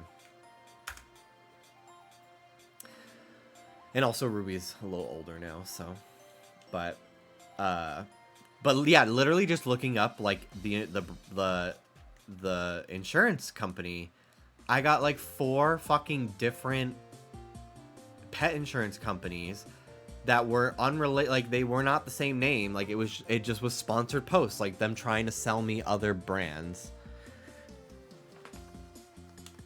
And it was so fucking annoying. I also... whenever I'm, like, on Amazon or something, usually, like, the first result is, like, sponsored post, like a sponsored search result. And I typically will avoid that one. And I usually will go with overall pick instead. My mom uses Pets Best. It does well for her dog. It's been years since I've had, like, since I bought it, because I got it when we first adopted Ruby. I think I looked up reviews, obviously. Like, I doubt that I didn't at the time to, like, make sure I was getting the right deal and good quality plan and reputable. But yeah, I haven't needed it. And, like, there have been times where I probably should have submitted insurance claims.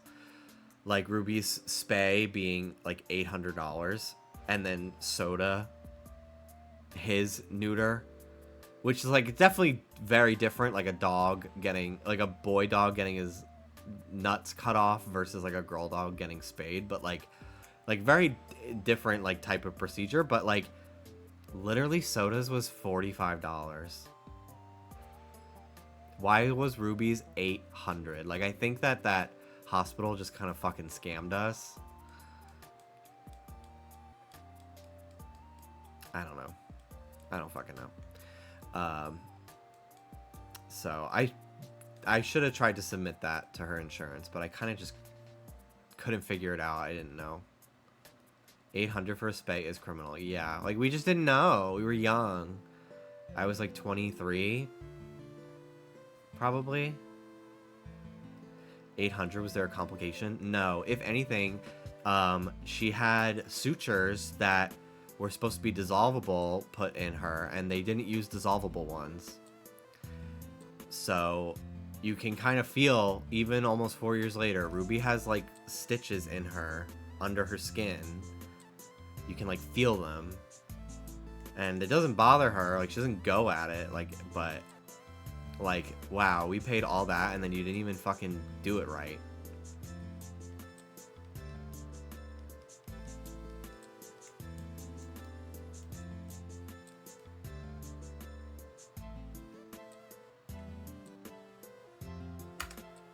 But yeah, I think it was like 758, like not quite 800, but might as well be. But yeah, insane. But anyway,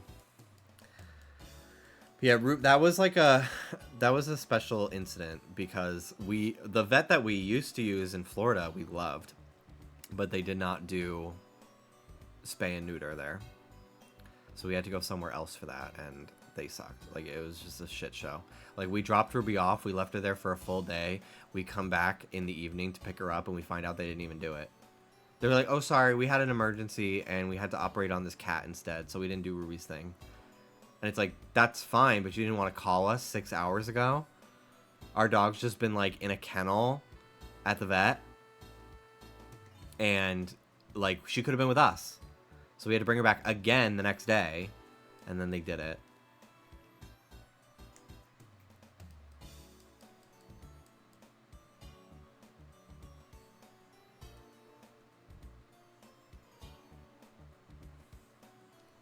Poor Ruby, I know. It's shit like that like makes me want to be a violent person. Like I would never, because it doesn't solve anything, and like, oh, cool. So I beat the shit out of somebody, and then I go to jail, and then I don't even get to be with my dog. Like, why would I do that? But, ooh, it makes me fucking pissed thinking about it. Just like getting screwed over by incompetent, inept people.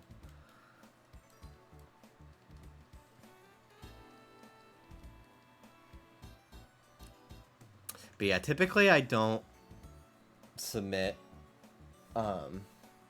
a lot to my dog's insurance, just because like thank God like this is the first time we've actually had like a big thing in like a few years. So like, okay, $125 for their vaccines. Like, do I really need to go like because most pet insurance places, because pet insurance was kind of like a new thing. I used to be a vet tech in Jacksonville. Now I'm wondering which shitty vet it is. For privacy reasons, you don't gotta tell me. I can say it. I don't care. I really don't give a shit. Obviously don't go fucking like review bomb them or anything, because that would be rude. But let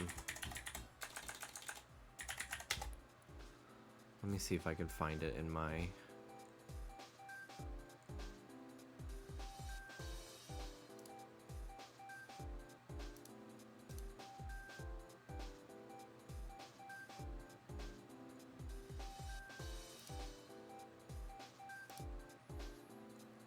Email.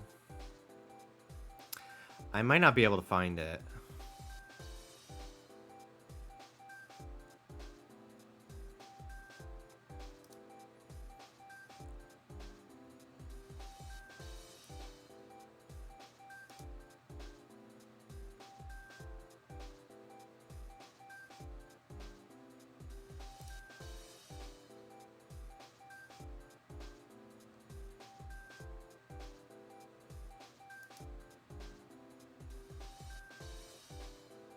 It was Riverside Animal Hospital.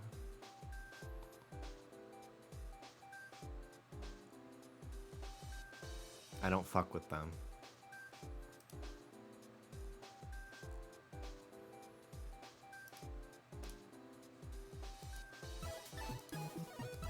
V-Buck Trick!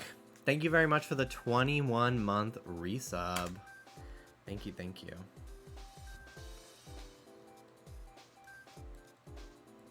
No way, I got my cat there. But yeah, they suck. I'm glad to know that I'm not the only one with a bad experience from there. It sucks that that's the case, but at least I don't feel alone anymore. But yeah, they were horrible. But they were like the only place in the area that I could find that would spay Ruby. And like, she was already like a month overdue from getting it because it was hard to find someone. Like all the shelters and other veterinarians, they're like, we're booked. We don't have any openings. I'm like, well, my dog has had her period for a month now. Like, we literally, like, I can't. I can't keep doing this. Like, she needs to get it done. So I kind of just went. I kind of just went to wherever could take us, and they were the ones who could take us. Get any pulls from Spacetime Smackdown? Yeah, actually, I got something pretty cool. Did I screenshot it? Nope. Okay, let me open it. I could do my polls today, actually. I got a Mesprit card, I think. I think that's what it was.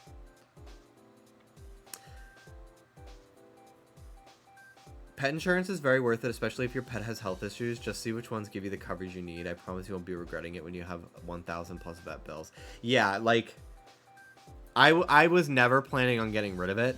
Just because it is relative, like, our plan is pretty affordable. But my God, I'm so glad I have it. And I need to put soda on the plan. I keep forgetting, so I'm probably going to do that tomorrow. Alright, let's do my polls.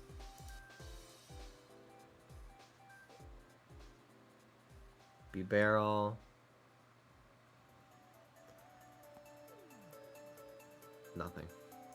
I don't spend money on this game. If I get hourglasses, they're free ones, and I'll usually just save them for days where my 2-packs don't give me a pull, and then I just use them until I get a pull. Alright, my next pack is in 5 hours, so I'm not gonna do one right now. This is the card I got last night. This is the only good pull. This Mesprit card.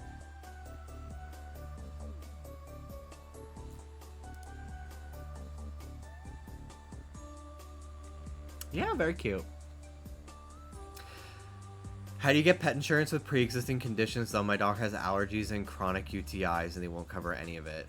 That I don't know. I got pet insurance the day I got Ruby, because I was like, I don't want her to have any. I don't want to wait till she has any conditions. So I was like, all right, I got home from the airport, sign her up. But yeah, I really need to do sodas while he's still so young.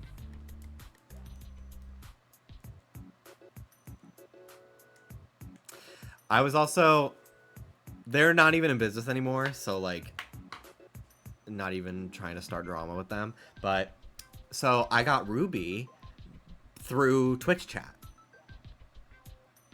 Lauren Palarin in chat worked at a animal shelter in 2021 and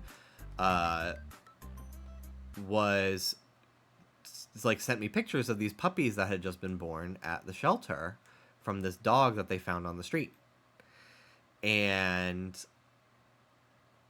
I immediately fell in love with Ruby. I was like, that one, the one yawning, that's the one. She's just like, I just see the light in her eyes. That is my dog. Like, I'm going to do everything I can to get that dog. So I flew to Chicago, picked up Ruby, flew back with her. Dallas flew to New York, met me in New York, because it was like way too expensive for him to fly to Chicago from Florida for comparatively. So I was like, I'll just go get her myself. Everything. And they told me, they were like, hey, once you get Ruby spayed, let us know and we'll comp you. We'll give you $150 back because I paid like we did the same thing when we got Soda. We put down like a $45 or $75 deposit, and they were like, "This will cover the spay slash neuter, and when you get it done, you'll get that money back." So that's what we did with Soda, and it went fine because Soda Shelter is incredible. I forget what their name. Oh, the Lang Foundation out here in Los Angeles. There's plenty of amazing dogs there and cats that deserve homes. LANGE Foundation. If you're in the Los Angeles County area or willing to commute, that's where we got Soda. Everyone there was so sweet and great experience. And yeah, so it was. So they told me when I adopted Ruby, like, hey, give us this money, and when you like submit proof that you got Ruby spayed, let us know and we'll reimburse you. And it was gonna be out of state, so I was going because I'm not gonna take her to get spayed in Chicago. Like, I lived in New York at the time, and then I moved to Florida, so. But anyway, so by the time I got Ruby spayed, I was living in Florida, and I sent an email to the shelter. I was like, hey, I just got Ruby spayed. Like, here's the bill and everything like that. Like, please, I would like to be comped my $150. They basically were like, I don't know who told you that, but I don't know. I don't. And then, like, the place is no longer in business, so I never got my money. But I got Ruby out of it, and that was worth every penny. So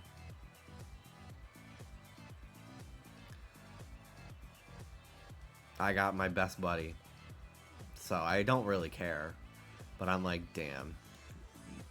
And then, like, the professional process of like getting Soda and like how like smooth it was, and like all the paperwork was like such a contrast to getting Ruby that like I was like, oh, this really hammers in how unorthodox this was, which is hilarious because they were like so hard to convince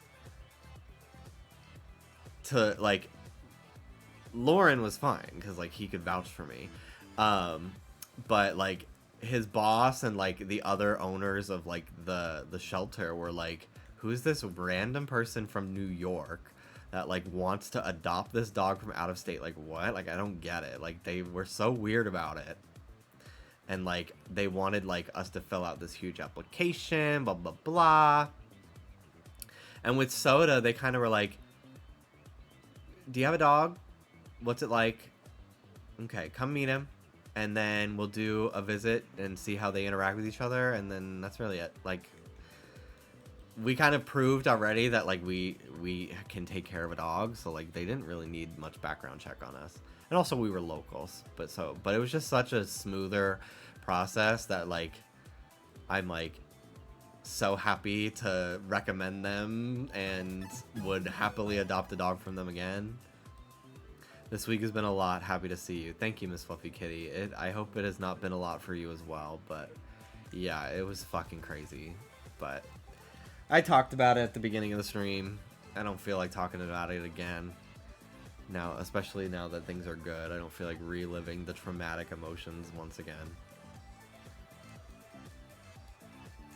But I hope you're well. Thank you for the 82 months.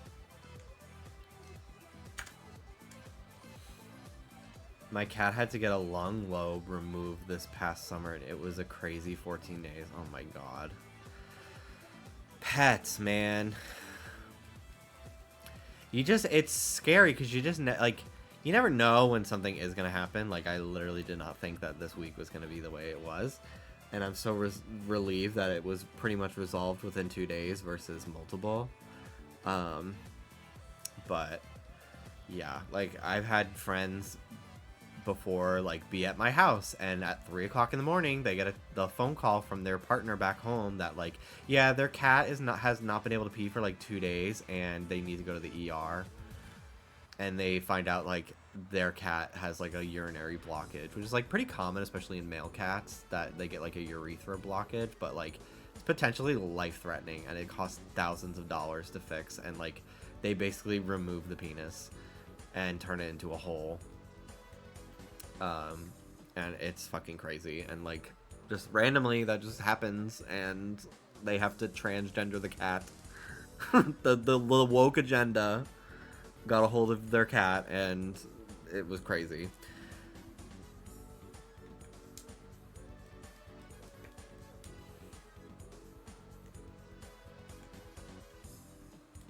Looking at cats for adoption in my area right now. Lost my baby girl back in 2022. I think I'm ready for a new kitty.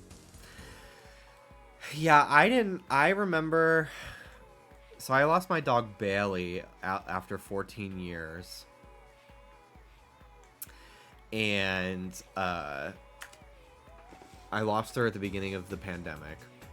And it was tough. Like, I was sad that first night, obviously, because it was just really tough. But it had been like a couple weeks in like mental preparation, and like she just wasn't doing well. So I was like, obviously like sad, but I was like relieved that she like was not like having strokes constantly anymore. Like, it was just time. So like it definitely hurt, but like, and like I felt like such a hole in my heart for a good week or two after. But you know, I'd already had 14 years with her. Like, that's on the long end of like most dogs' lifespan. So I was like, you know, I understood that it was time. Didn't make it, you know, it didn't hurt any less. I still missed my best friend, but I had more time to prepare for that. So like this situation with Ruby was just like so sudden that it was like so traumatic. I was like, I can't lose her. I can't lose her yet. No, this is not how it's supposed to happen, blah, blah, blah. Very fortunate that things have worked out, and hopefully, knock on wood, they stay okay. But it was certainly scary. But yeah, I went about a full year without a dog. And I was like, I don't know when I'm going to get another dog. I don't know if I could ever have another beagle. Because it was just like, it's like too much, you know? And then about a year later, Ruby kind of just like found her way into my life. Very like unorthodox, like sort of happenstance kind of way. And I was just like, this is how I would have wanted it to happen. Like, I just never could have seen myself like shopping around on Pet Finder personally, especially because I was like planning to move in with Dallas, and we were like, we're not gonna even think about a dog till we live together. And then surprise, I got Ruby 3 months before we moved in together because I couldn't wait. And like, she needed a home, so we started that process early, but you know, it worked itself out. And then we found Soda through Pet Finder. We did. We were just looking one night because we were like, Ruby's 3, like she's ready to have a little baby brother or a sister. Like, we should, you know, we have good jobs now. Like, we should really look into getting another dog. And like within an hour, I found Ike, which is so fucking crazy that he was named the name a 45-year-old dad would have.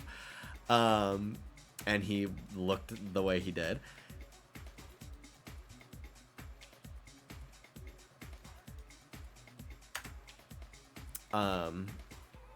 And yeah, so that was like, it was great. But yeah, I definitely was not ready to get Ruby. I was definitely not ready to get another dog. Hi, little man. Look who just learned how to open doors. Hi. Hi. Hi. Hello. Hi. Hello.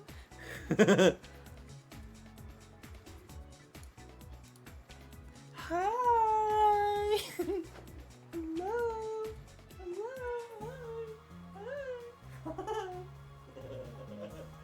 Hello. Speak of the devil. Hello, little man. We were just talking about you. Is it the girl of the hour? Hi, Ruby. Miss Girl. She has been through it, y'all. Poor thing keeps falling asleep and like getting startled forgetting she's home. Like she gets nervous and then she's like, I'm home. Hi, my baby girl. She's got her little shaved spots. Hi. See you later. She left. She's like, I'm out. Hi. Hello. Hello. It's so ridiculous. Ruby was fully gone and away from us for 2 days. And Dallas went to go pick up our dinner. He was gone for literally 2 minutes. Because we live like really close to where he was going. Like literally gone for probably no more than like 5. If I'm being like actually realistic about the time. Dallas comes back. Soda is jumping and crying as if he has been gone for 2 days. Like Ruby was the one that was gone. You've been getting even more attention because you were the only one here. It was so ridiculous. So stupid. He's such a little fucker. It's so funny. But yeah, Soda has now realized that if like a door is like cracked open, he can push on it with his nose and open it more and enter the room. He learned that yesterday. Before that, he would just stand there and not know what to do until Ruby pushed the door open. He obviously can't reach the handle like Ruby can and open the door, but he now knows like, oh, if it's open a smidge, I can push it open more and enter the room. Hang on. Hey.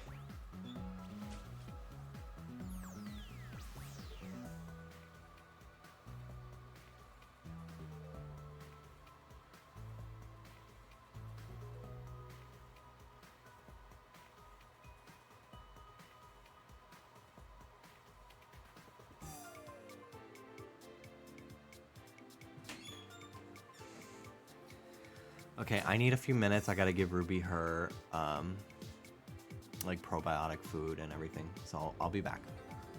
Let me do a words on stream. Because I'll be gone for, like, maybe like 10 minutes.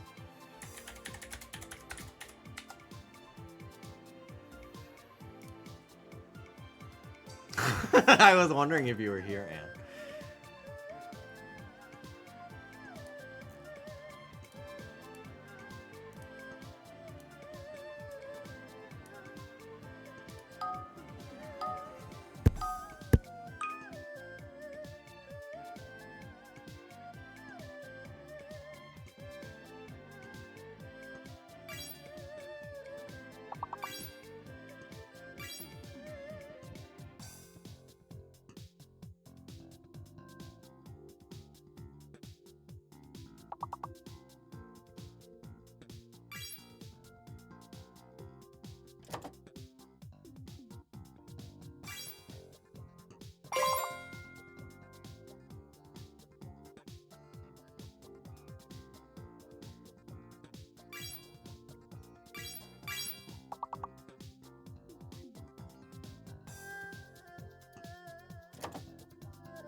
I will wait until this one ends.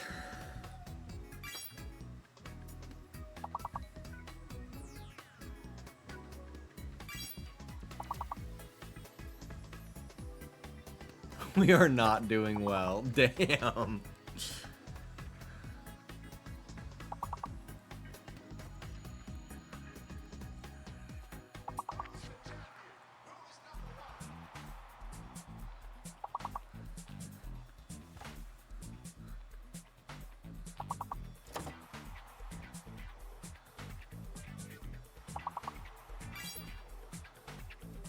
Ropey. That is not a fucking, like, word anyone actually says. Like, I get, yeah, obviously it's a real word, but, like...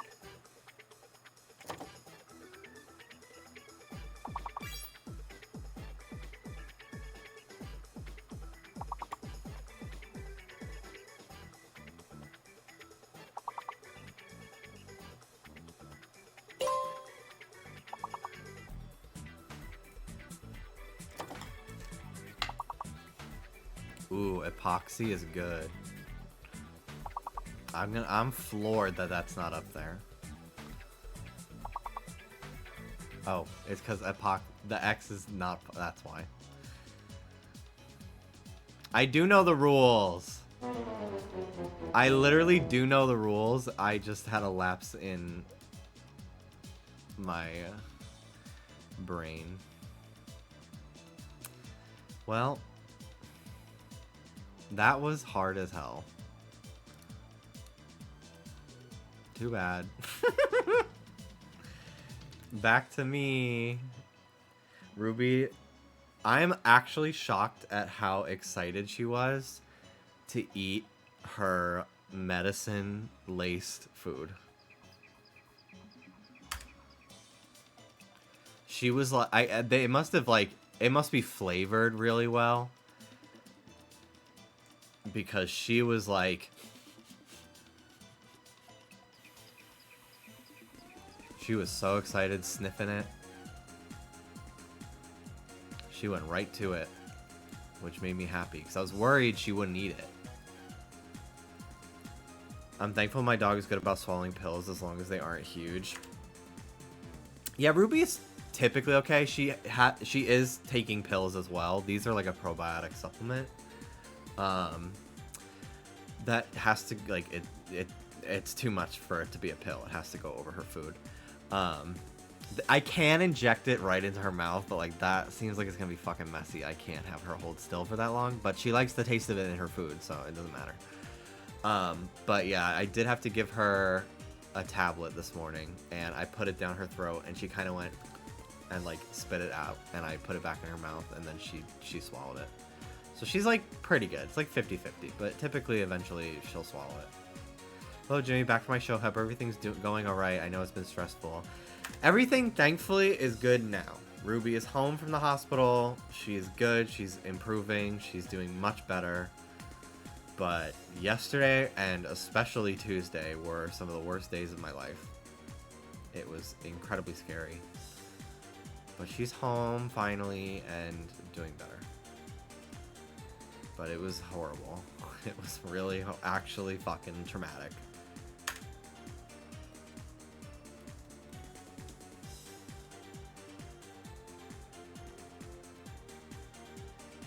With liquid meds, I always just shove the syringe. It comes in down their throat.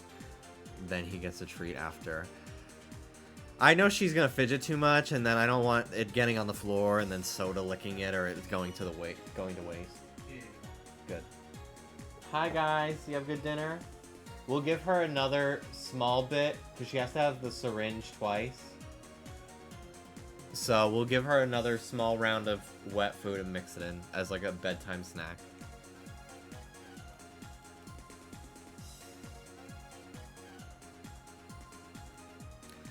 My dog is okay with pills, baths, really any difficult task as long as he has peanut butter. Ruby actually doesn't really care for peanut butter that much. I always thought that she would love it, but like she doesn't care for it. It's so interesting. Which is like crack to most other dogs. She loves a greenie. I gotta say it quiet because like she knows the word and she'll get excited about it. But she loves them. She will do anything for one of those. And sometimes like if I give her a treat and it's not the one she wants, the greenie, I'll hand her the treat and she'll fucking throw it on the ground and be like, you know what I came here for.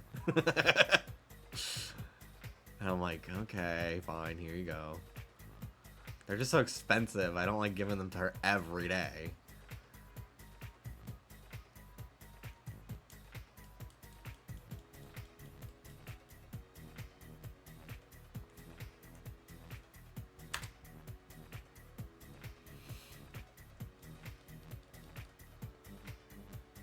My cat before she passed had so much medication, even a nebulizer, but she was always so energetic. I miss her, but she lives a good long life. That was how I felt with Bailey. Like, Bailey, up until, like, the month before she passed away, even at, like, 13 and a half, almost 14, like, she was going on walks. She was, like, going on, like, little hikes with me. You know, not uphill, like, but, like, we'd walk a nature trail for, like, a good hour and a half together at, like, 12, 13. Like, it was really the last, like, 2 months of her life that, like, she started having, like, a daily seizure. Slash like mild, like I would catch her kind of just like sitting and panting and like drooling, and she was I don't know if she was having like mini strokes or seizures or what. Was not worth getting the diagnosis because she was gonna die soon anyway, so I just kept her comfortable while she was going through whatever it was, and then she passed.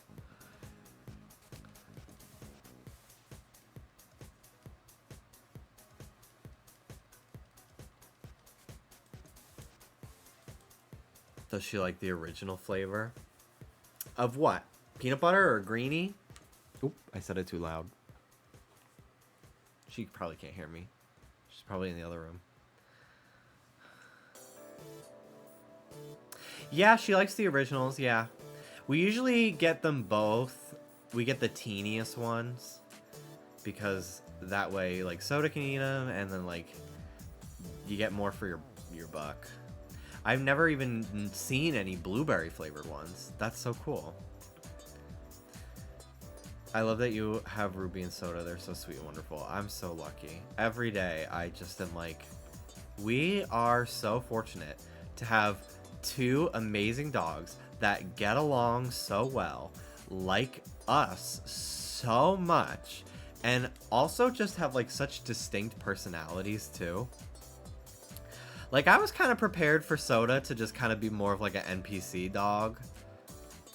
Before, like, years before, when I was like, if we ever get another dog, he's gonna be named Soda, and I just had this idea in my head. I'm like, he's gonna be smaller than Ruby and have black fur. That was really it.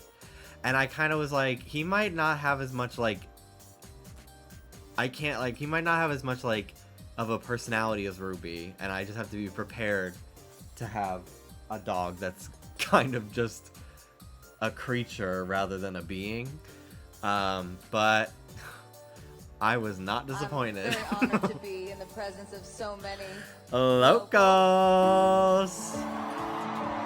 Hello, Callie. Thank you for the raid. Hello, hello, hello. Thank you so much. I saw you were playing Hello Kitty, which I was just asked and I was about to answer. Yeah, I would like to play Hello Kitty Island Adventure now that it's on not Apple Arcade. I'm excited. But yes, I was very worried that Soda would be, whenever he entered our lives in whatever capacity, I was like, I will still love him no matter what, but I'm prepared for him to like be a very just NPC dog. But he literally has a complete, like, different personality than Ruby, but he is a cartoon. He's arguably more cartoonish than Ruby is in his little antics and stupidity, and I am so grateful for that, because I love having a little fucking Pokemon for a dog. It's so good. It's so fun. I have heard great things about it from people that got it when it was on Apple Arcade, so I'm very excited to try it. I'll have to play that this week. It's been a crazy ass week, but things are finally settling down. So maybe this weekend I'll finally play Truck Simulator too. I've had that steering wheel now for a month, and I still haven't used it. But yes, hello, my name's Jimmy. I edit Just Trish, for those coming from Cali's stream. And I'm currently shiny hunting. I am looking for a shiny Esper. It is a little cat with psychic powers. It has seen everything and knows the horrors of this world. I did find a shiny Oddish while looking for this Esper. And it is now a shiny Vileplume.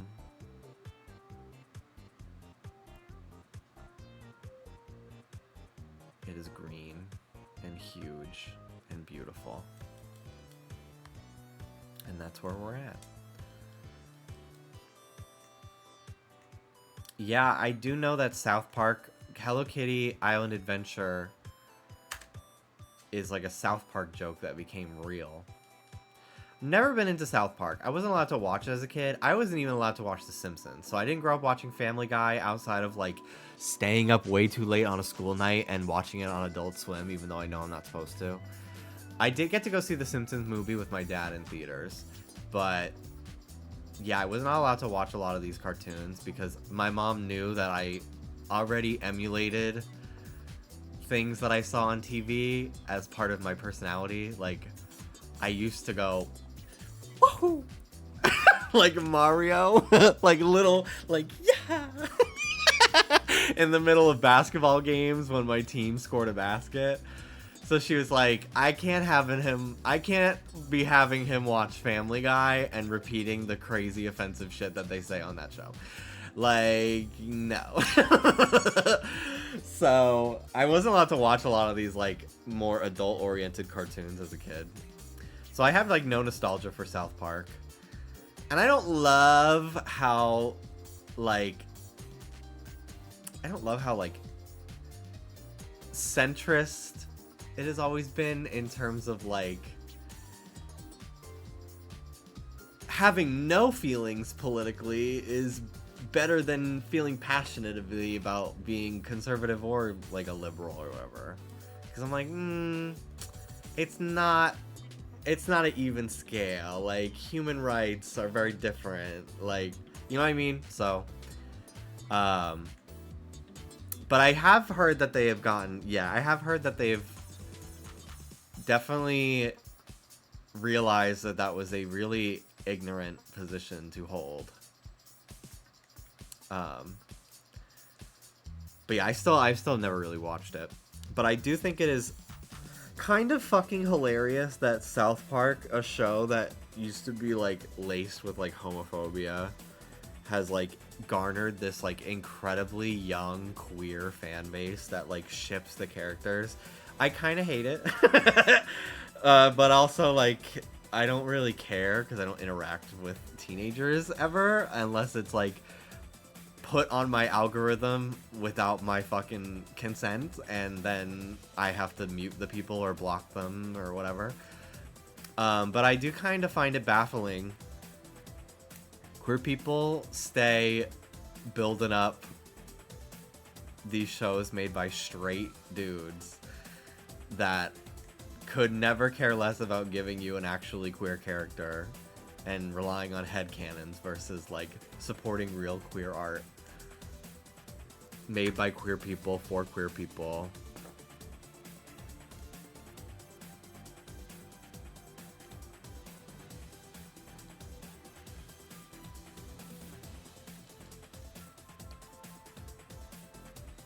That is so crazy, but also teenagers would do interesting things I would not as a grown woman.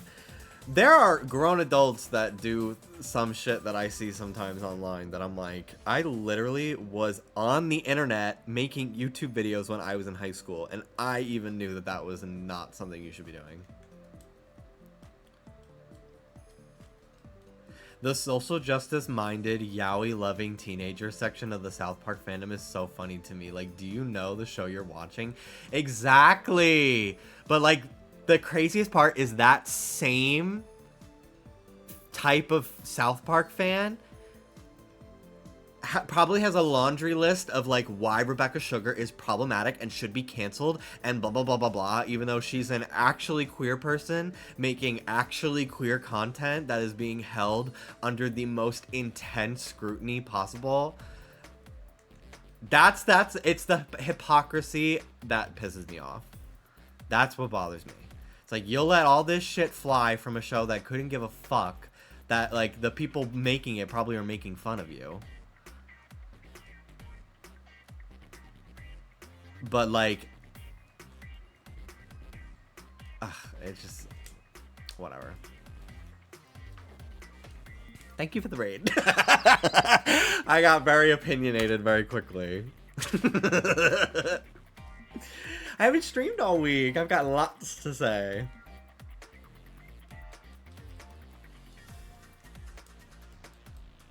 But yeah, I don't know, I didn't have any nostalgic connection to South Park, so like I just never really watched it as an adult. Even Family Guy, like outside of like the handful of episodes I managed to sneak and watch as a child, I only just like started watching Family Guy from the start like 2 years ago, and we tapped out at season 16 because it's like it's the 2016-17 seasons where it's all about trans people using the bathroom and like Trump, and it's like not good at all. It's not poignant, it's not interesting, it's not funny.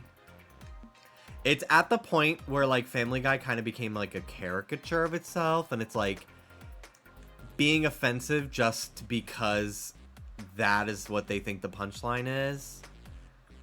Because like early Family Guy, like there's a lot of offensive humor, but it always is like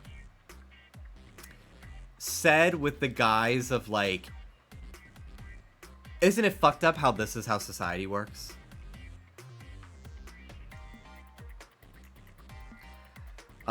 Like they would always like the joke would be like, wow, isn't it fucked up that this is happening? Like there's like one episode in the very beginning of the show where they're like, Peter and Brian are on a blimp, and they're like, isn't America great? Except for the Republicans, or something like that. And like you could clearly like see like their humor was like a more social commentary dismantling of societal issues. And then after like season like 6 or 7, it's literally just like, isn't it hilarious that this character is Asian? That's it. That's just the joke, and it's not funny, and it's not a commentary. Like it's just so like and like there's a couple of good moments, but like it's really like 1 or 2 funny jokes after an entire out of an entire episode, and it's like then it's like every 2 episodes there's 1 funny joke, and it's like it's just not. And like they significantly cut down how much Lois content there was in like the middle of the show, which is so weird because she's like the second like biggest part of the show to me. Like, and there's also like this entire season where like almost every episode is a time travel episode with Stewie and Brian. It's so weird. But I know that like last like 2 years Family Guy is kind of getting back to the more like absurdist and like social commentary that like people really loved, where like it's less about like cutaway to a really offensive joke and more like a plot line that is incredibly unserious and hyperbolic and knows it's a cartoon the entire time, and like actually has like a through line with multiple characters, and like it's cool. I like I've enjoyed the clips I've seen from newer episodes, and there's a lot more of like Lois and Meg content, which is very interesting. If you watch like one of the first episodes of Family Guy, Peter is like such a loving father and is like incredibly protective of Meg. And then like by like season 4, it's like, I wish Meg was dead. I wish we never had Meg. Let's kill Meg. Blah, blah, blah. Like all the time. It's so weird. And it's like, it's not that funny because, like, I don't know. It just made, after a while, it just kind of made me sad. Some of the Meg jokes. I'm like, I don't love it. It's so sad. I think it really hit home in the Simpsons crossover episode where, like, Meg literally, like, wants to die, and, like, Lisa basically helps her find, like, worth in life. And then even Lisa Simpson is like, shut up, Meg, I hate you. By the end of the episode, like, damn. It's so weird. Also, I mean, like, it's a cartoon, but the fact that they all constantly talk about how ugly Meg is when she's literally Lois with glasses is crazy to me. They are the same character design. Hi, Rudy. My happy girl.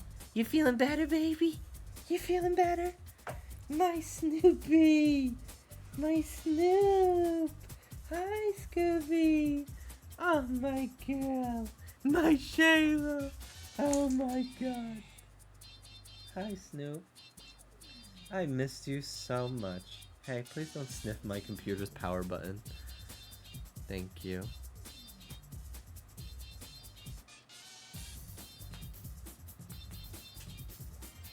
See you later, Ruby. Bye-bye. But yeah, we were like, Family Guy is really losing it. I literally, let me look at where we left off on Hulu so I can tell you exactly the episode. I was like, I can't do this anymore.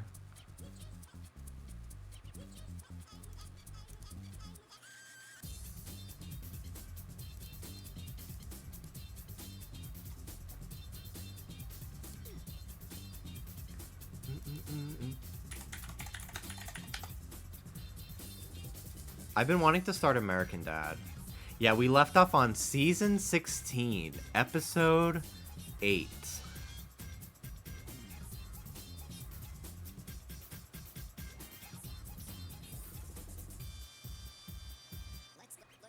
Dallas loves American Dad. He's seen a lot of it. But yeah, we stopped watching Family Guy like in like the spring or summer.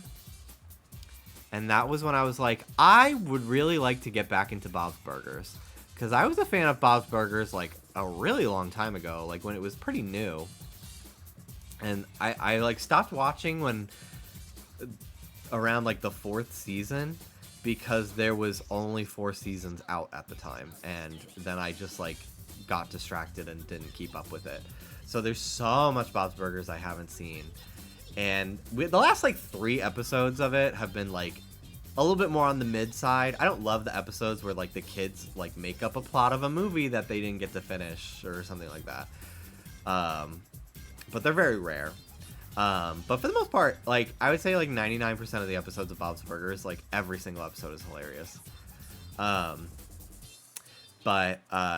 I love Bob's Burgers. We're on season 9 now. We've been making our way through it pretty quickly. Because I love it. We watch like 2 episodes a day with dinner. Because it always makes me hungry for a burger or just some type of food. And then we go to bed and we put on The Nanny. And we just finished our rewatch of The Nanny.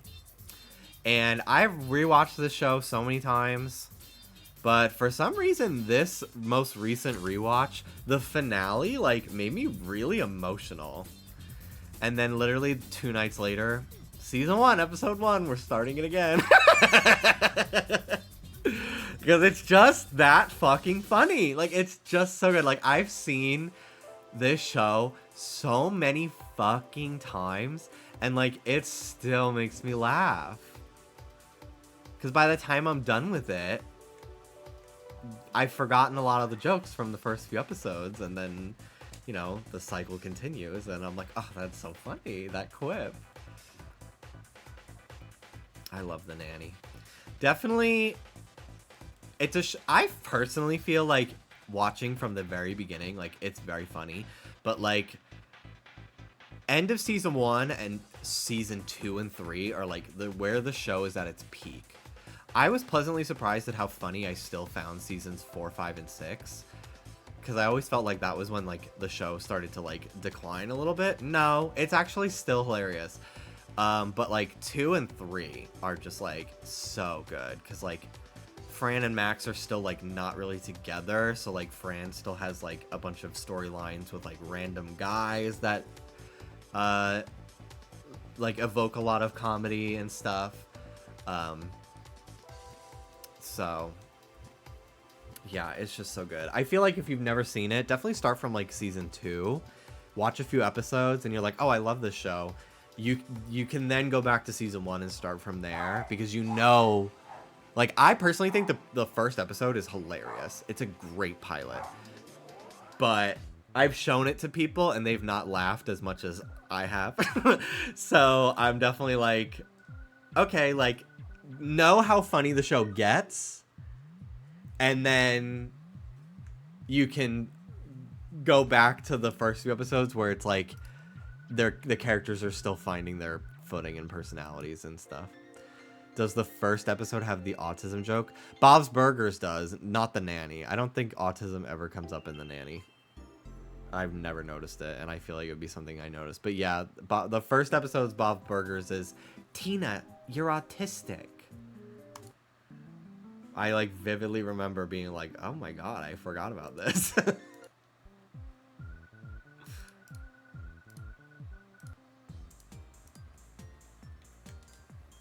The first season of Bob's Burgers is so weird because like I don't think it's like that tonally different from the whole show, but it's definitely like a little bit more laced with like irony. Like it's a little bit more irony poisoned, if that makes sense. Whereas season 2, it's like, this is a family that all loves each other. They don't have to hate each other to be funny. Like, in season 1, you kind of get the vibe that, like, Bob does not like Linda. And they have a lot of storylines where they're separate from each other. And then I think where Bob's Burgers really works is where the kids are on their own plot, and then Bob and Linda are on a equally childish side plot where they're on the same page the entire time and are like a loving couple that is in a stupid predicament. Like that is like the best formula for that show, and like they really find that groove very quickly after season 1.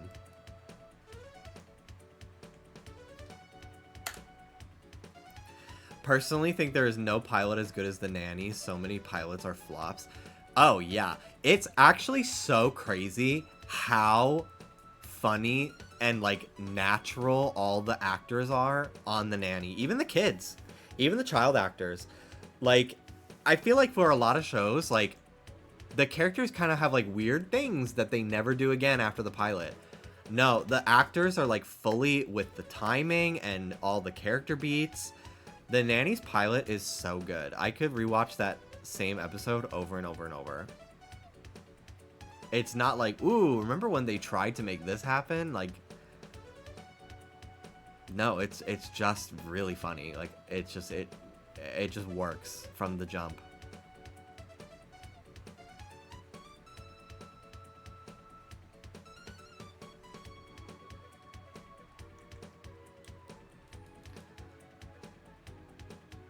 I have not seen the Bob's Burgers movie yet.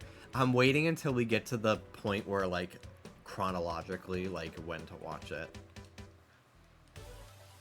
They moved on from I hate my wife humor. I hate my wife humor is so tired. That's what I like about King of Queens, actually.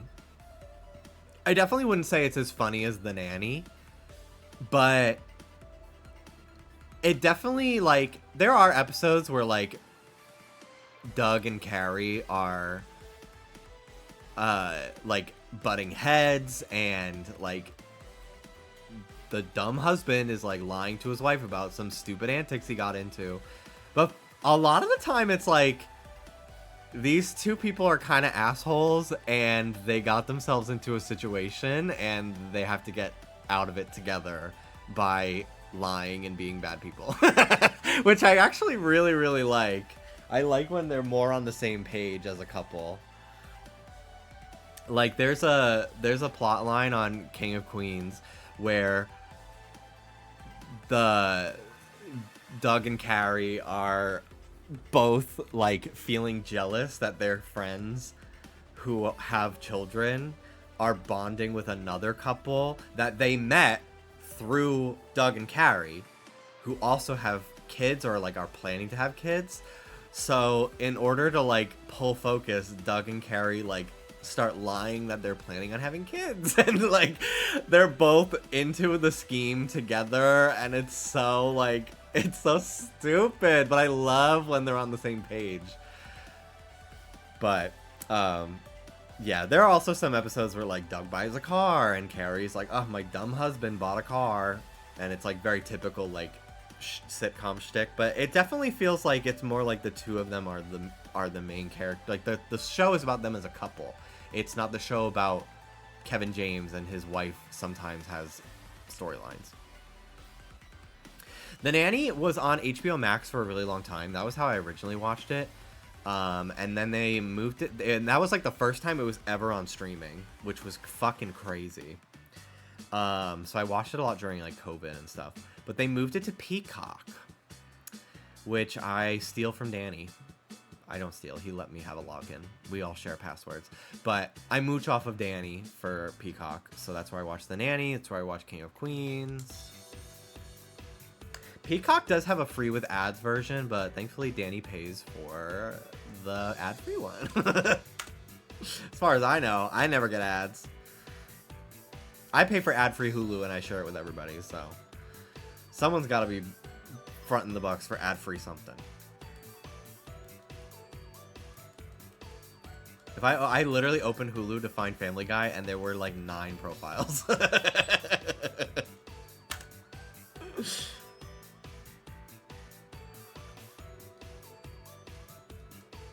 Broke, I hate my wife. Woke, I love my wife so much, and we are both horrible people together. We both are actually delinquents to the same degree and are a team in that aspect.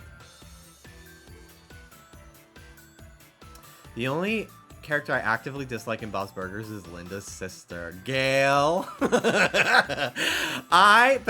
There are times where Gail kind of pisses me off, but most of the time I find her really funny. Because they don't use her as often as, say, Teddy, who Teddy sometimes just stresses me the fuck out. Like that episode where like the boat breaks down, Teddy's boat like breaks, they're shipwrecked, and like they like that episode stresses me out. But most of the time I find Teddy very funny. But yeah.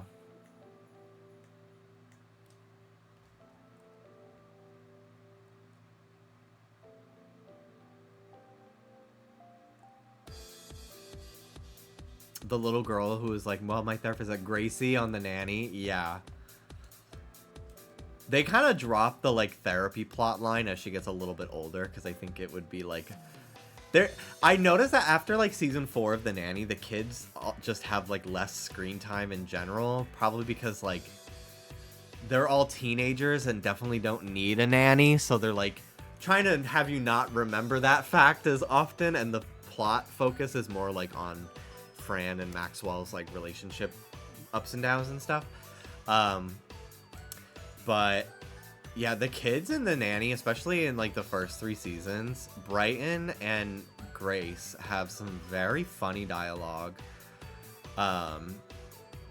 And it's very much like Bart and Lisa Simpson, pretty much. Like it's that like level of like character development and screen time and comedy. I've always found that Maggie, the oldest daughter, they never really write good plot for her, ever, throughout the whole show. I think she's probably the weakest character in the whole show. Like, most of her plot lines are like, she wants something, and then Fran is like, I don't know, honey, and then she's like, ah, I hate you. And then Fran feels bad, and she's like, I'm sorry, Maggie. You could go to that party. And Maggie's like, thanks, Fran. And then Maggie's like, ah, that party sucked. I should have listened to you. Like, that's literally like beat for beat, like every Maggie storyline. And like, without a doubt, like if there's any episode that features Maggie as like a character in it at all, she's gonna have like a tantrum like at like the second act of the episode, and it's like just awkward. So she's probably like the weakest character in the show, but she does have like after the first few seasons, like she has some good banter with Brighton, the like middle child, where like they have some funny back and forth lines. But yeah, definitely like probably the weakest character on the cast, which is like a star-studded cast. Like it's to me like still like even like the least popular character is still like an enjoyable part of the show. It just shows how good the show. Hey, what are you sniffing, Mr. Man? Little baby boy who's got a tiny brain. He's like, I'm not doing anything wrong. I promise. I promise I'm not. Did you know Fran Drescher is the president of SAG-AFTRA? Yes, I do.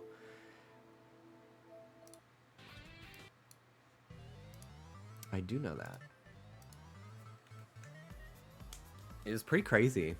She was like the face of the strikes, which I think a lot of people kind of have issue with, like how voice actors got treated in the contract that they settled on, which yeah is frustrating, especially as somebody who like wants to be one.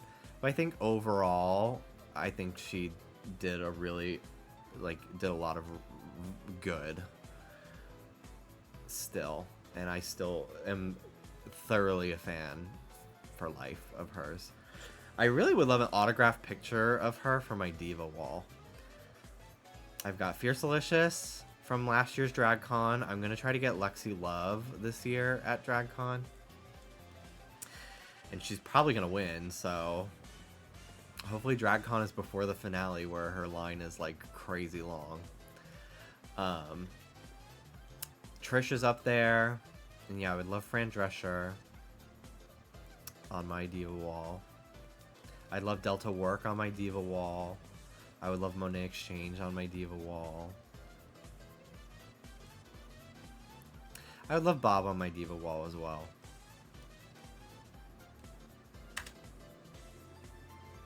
I would want them to be in their own pictures though.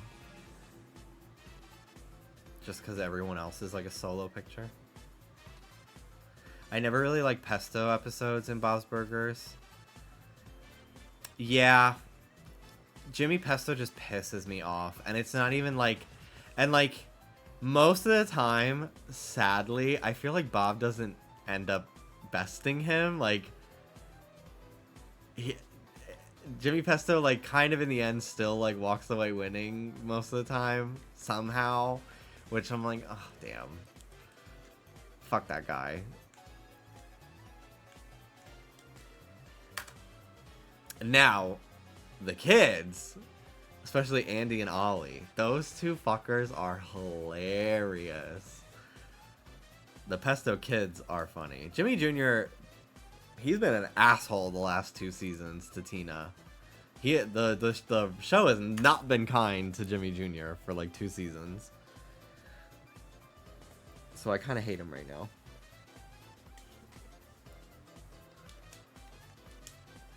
I walked into my apartment building, and on the ground to give up to anyone who wanted it was a book called The Diva Code, and it had a cover Miss Piggy on it. Obviously, it's mine now.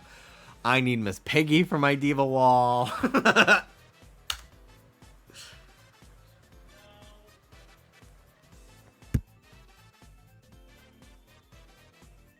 Oh, Dallas said no Miss Piggy for the diva wall. Boo! It can go in my office. We'll make a second diva wall just for in my office. Trish is going on there, of course. Trish is already on my diva wall. She was the first thing I hung up.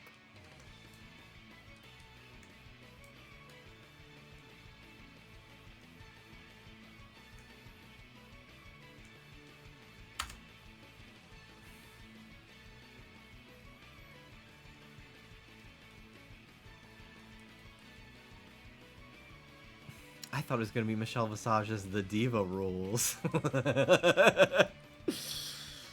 I've always wanted to listen to the audiobook version of that book.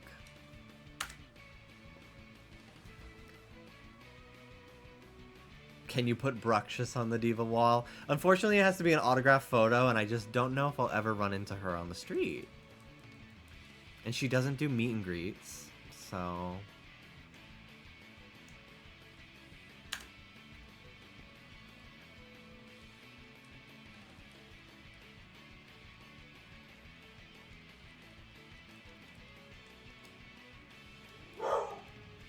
Quiet, Missy. Ruba. She's breathing.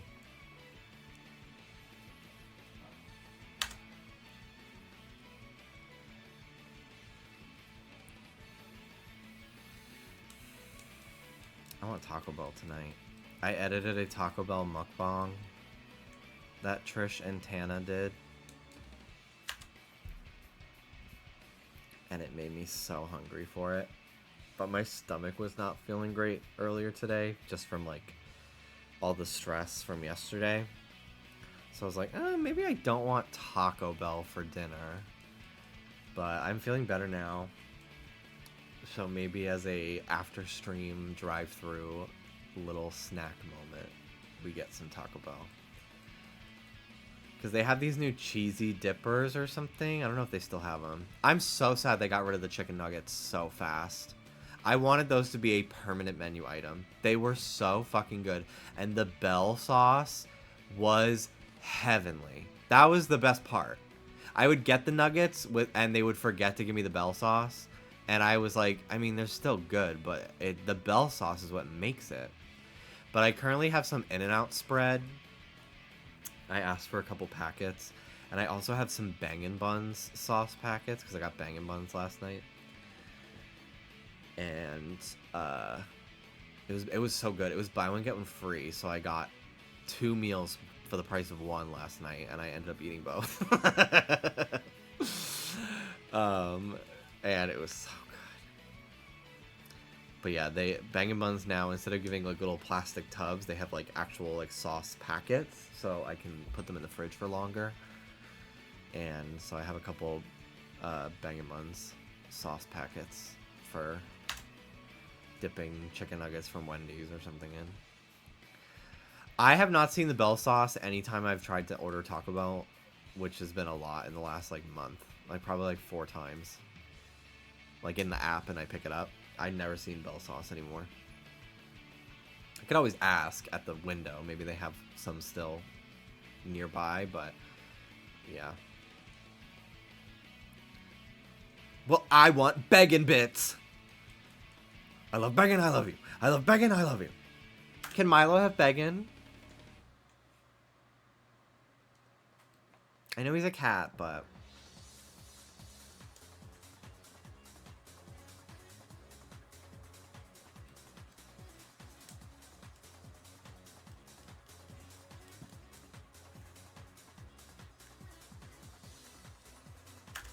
But yeah, Taco Bell has these like, they're like mini grilled cheese burritos, and they're like cheesy dippers or something like that.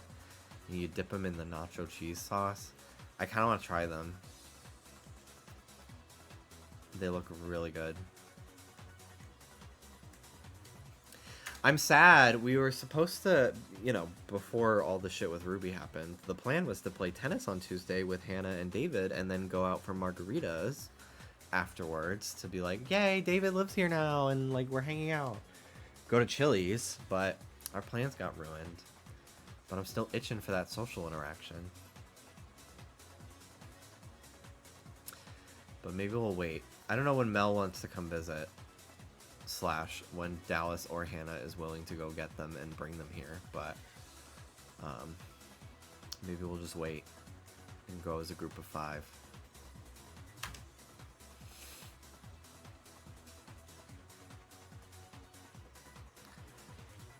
I got Milo some catnip cigars. I'll be sending them in the mail. I have never in my life ever had any, like, because, like, okay, so there is a gay fetish that's called like being like a cigar daddy. And like it's like typically like older gay men, like it's just like an aesthetic. Like it's almost like a leather daddy. Like they just have like a cigar in their mouth, and like it's erotic to people watching them smoke a cigar. And I have never in my life cared about that. Like, I've never thought it was weird. Like, I don't fucking care. Gay people are so funny. I know. like when you really say it out loud, that is actually like kind of fucking hilarious. But like I've never like, it's never been anything I've paid any mind. And then recently, this gay porn star that I just follow on Twitter, like was like, I'm thinking about becoming a cigar daddy and doing cigar content. And this guy that I know was teaching me how, and he told me that I am a very fast learner at it. And so like he's been posting from time to time like just videos of him like naked smoking a cigar and jerking off. And I'm still not like, this is what I'm gonna watch all the time, but I'll definitely, as I'm scrolling, I'll sit through the whole 30-second preview and I'm like, wow, I get it now. I get it, actually. Like, and then there was a part of me that I was like, there was something I was doing the other day where I was pretending I had a cigar. I don't remember what I was eating, but I was pretending to Dallas that I had a cigar. And I was just like, why would I make such a good cigar daddy, actually?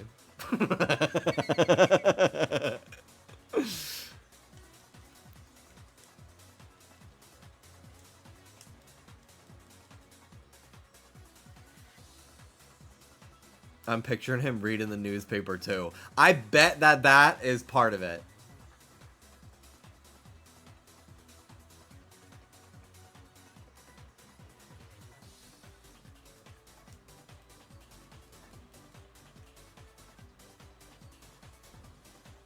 But yeah, I mean, it's literally just because it's a phallic looking thing with like an air of like coolness and like posing. I have to know what he meant by fast learning. What is there to learn?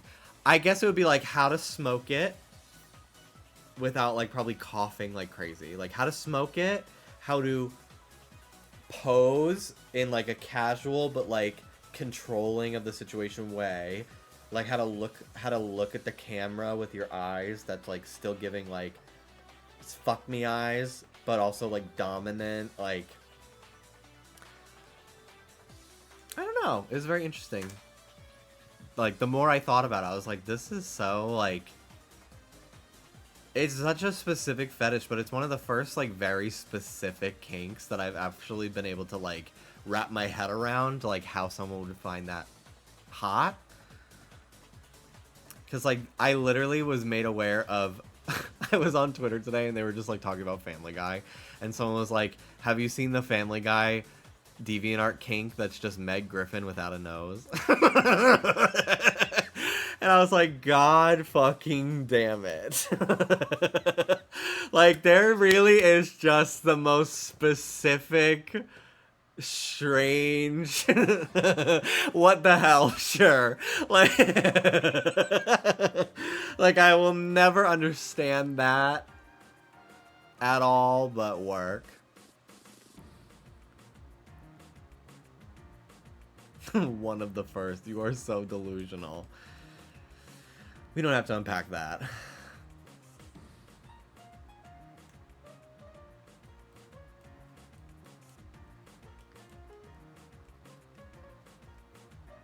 They must be living for that Pixar barista without a nose.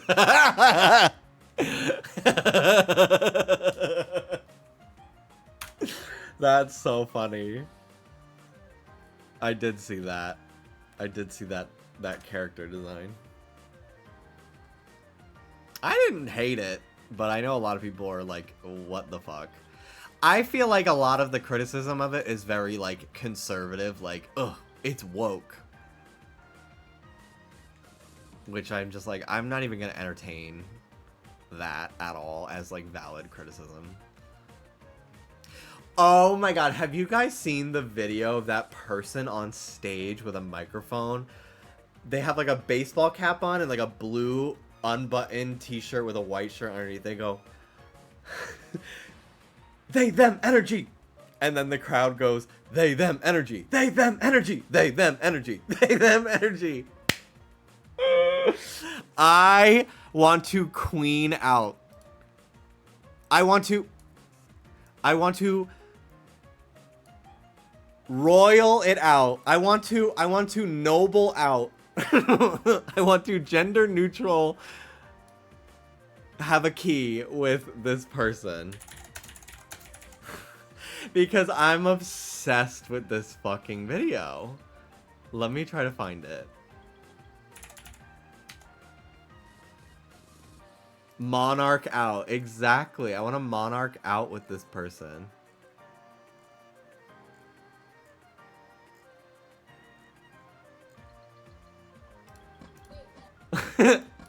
It's so good. It's so good. I don't know who this person is. I have not really tried to look, but this video fucking kills me.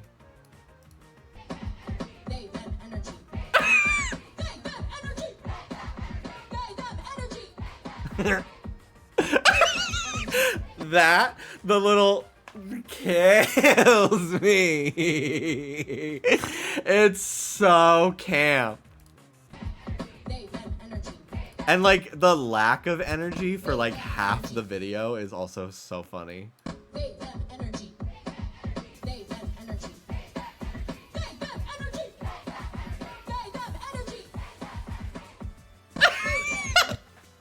That kills me.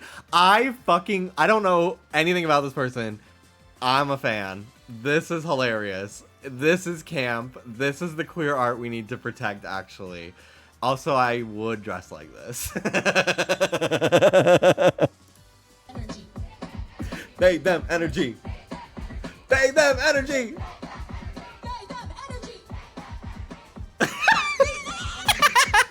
I could literally watch this over and over for hours. The crumble flavors are not good. I want something sweet.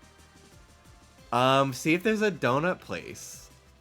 Like a Krispy Kreme or something open. No hate at all. This is an Animal Crossing villager ass fit.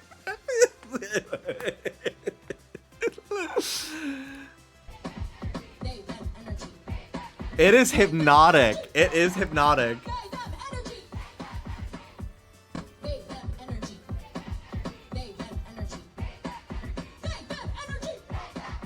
I love it. I fucking love it. I know a lot of people are making fun of this person. I think it's iconic and camp. I love it. I am laughing with them. Oh my god, this shit took me out today. Okay, now PETA attack Katniss.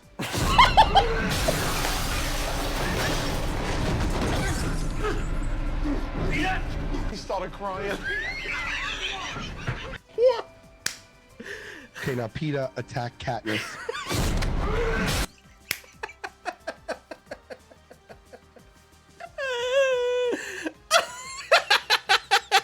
Attack Katniss. Also, this is maybe one of the sexiest men to walk the earth, by the way. I just need to put that out there. This man is so sexy. I honestly think all the Impractical Jokers are hot as fuck. And he doesn't even need a cigar in his mouth. Exactly. This... I actually fucking love Impractical Jokers. There was a time where I was at this convention in like 2015, and I was there with Tamashi actually, and it was kind of a shit show. They booked me as a guest, but then didn't put me in any of the promotional material. I got there like to do my panel, and then they didn't believe that I actually had one. So I had to sleep on like a non-reclining, like arm, like uncomfortable, like cuck chair, basically. I was in the cuck chair, and I shared a hotel room with Tamashi, her boyfriend, and her editor at the time. We did not enjoy the convention, and I was like kind of getting like stalked a little bit. It was just uncomfortable, so we just kind of hid and rode out the weekend in the hotel room. And the only thing on TV on the TV channels was like the news and a channel that only reran Impractical Jokers reruns. So we watched so much of it, and to the point where like everyone was going insane. I was living though. I loved it. This is such a good fucking video. It's been very viral on TikTok lately. I got a pizza delivery for Tonka Jahari. I'm Tonka Jahari, but I would never order a whole pizza for myself. I mean, I'll take it, but... Here. I mean, you guys have to believe me, I would never order a whole pizza just for myself. It's like, totally not mine, but I am Tonka Jahari. I mean, it's not even my pizza. Just so you guys believe me. It's not my pizza. I would never eat a whole pizza by myself. Nobody's shaming. I would never even eat it. I would never even eat it. The clown shoe. I'm not gonna, I would not waste food, though. It's fine, Tonka. Well, I'm sorry, I made a mess. It's not my fault, just...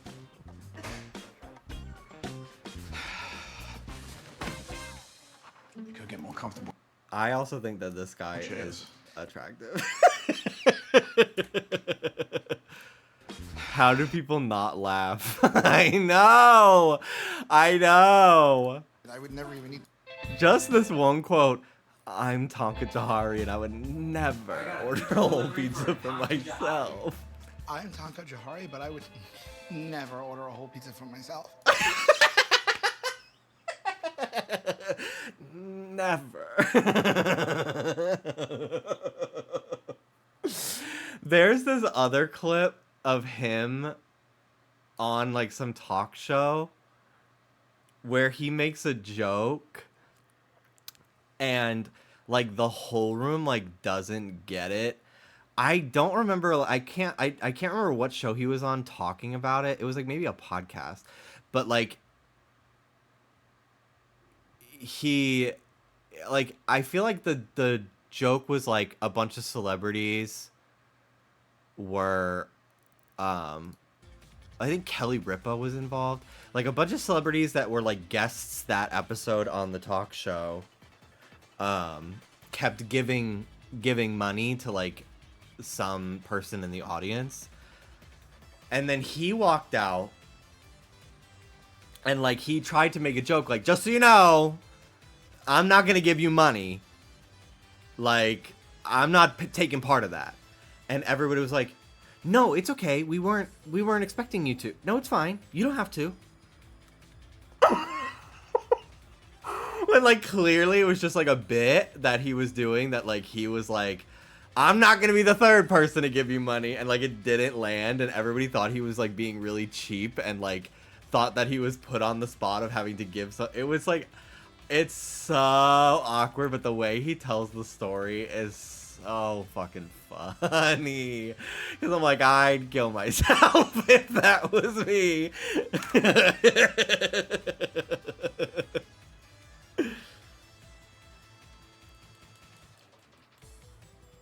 Ay, ay, ay. I don't even know any other names.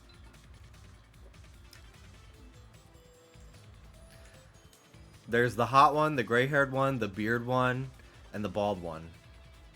That's how I remember them. I'm sure one of them's name is Sal. That's it. There was this guy who used to live with us, like 30 years old, only watched this show. Sal, Murray, Joe, and Q. Yeah, that's right. That's right, yeah. That's my real hair.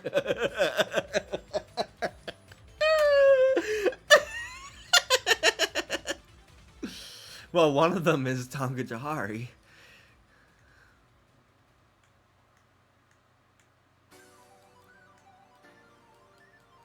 Well, thank God it wasn't you. We want you here. Bestie, find a reason. Keep living. We love you. Sal is Tonka. There was a guy in my graduating class in high school named Sal, and I remember freshman year, he was already, like, clearly, like, done with puberty. Like, hairy, full beard, looked like he graduated college. And I remember, like, he was very muscular. And I remember, like, in, like, gym class in freshman year, he was, like, peck bouncing for his guy friends. And I'm sitting there next to them like this. Like that fucking monkey puppet that's like...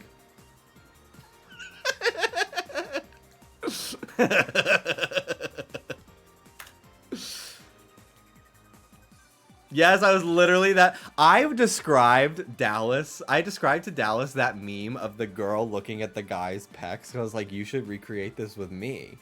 And he was like, I've never seen this picture in my life when I showed it to him. And I was gagged because I feel like it's an incredibly famous picture. I had to like pull it up and show him what I was talking about. When I referenced like you should recreate like the picture with the boobs and like the one where the person's like burying their face in, I'm like, no, it's not like not that one. Or the one of the tiny little person hanging off, sucking on the tit, like, and like limp arms hanging off of it. No, a different titty reaction picture. Oh my god, I forgot. I wanted to talk about this. So I was editing the Patreon extended episode for Just Trish on Tuesday. And they were talking about thirst traps and like dating apps and like shirtless pictures and stuff. And Trish was like going through her phone, like looking for hot topics. And she goes, oh, well, it's public. So I guess we could talk about it. Speaking of thirst traps, our editor, Jimmy, looking great in this shirtless picture with his boyfriend. I literally was like, ah!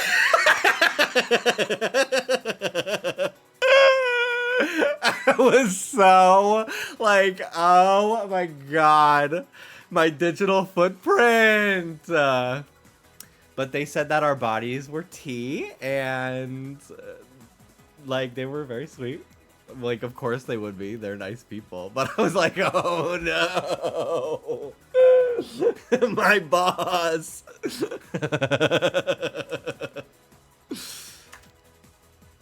It was so fucking funny.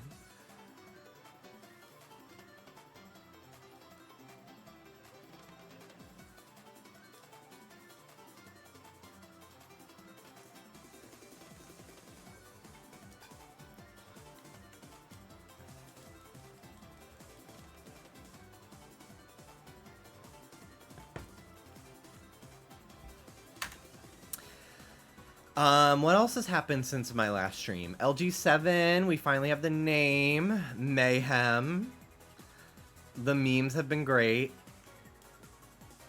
First, the reveal. Everyone putting up the Mayhem lipsticks, like, of course.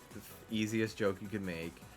I've been loving all the edits of, like, mirror characters and, like, characters looking in two different directions. There have been so many good memes of the album cover. I dropped $150 on merch that morning, only to then have Ruby's medical expenses occur later that evening. So, debating on canceling my order, but we'll see. But I made sure to pre-order this time because I didn't know that she had a merch store during Chromatica, so I had to wait for like the restock. But this time I will have my merch closer to the album release, which is nice. I bought 2 t-shirts and a long sleeve. One of the t-shirts will be cut into a tank, I'm sure.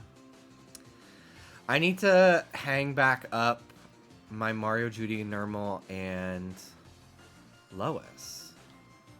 Now that the fires have been like calm for over a week, I gotta put them back up. I have to put the nails back into Mario and Normal. The other, and Lois, I think. Lois had nails too. Judy was a rubber band only.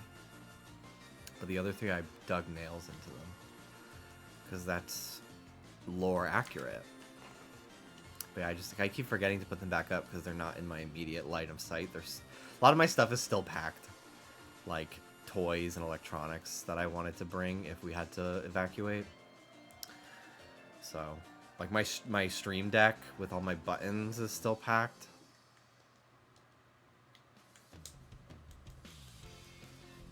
There's one with Aiden Zane's crooked contacts for that one runway. That fucking picture is just so actually crazy.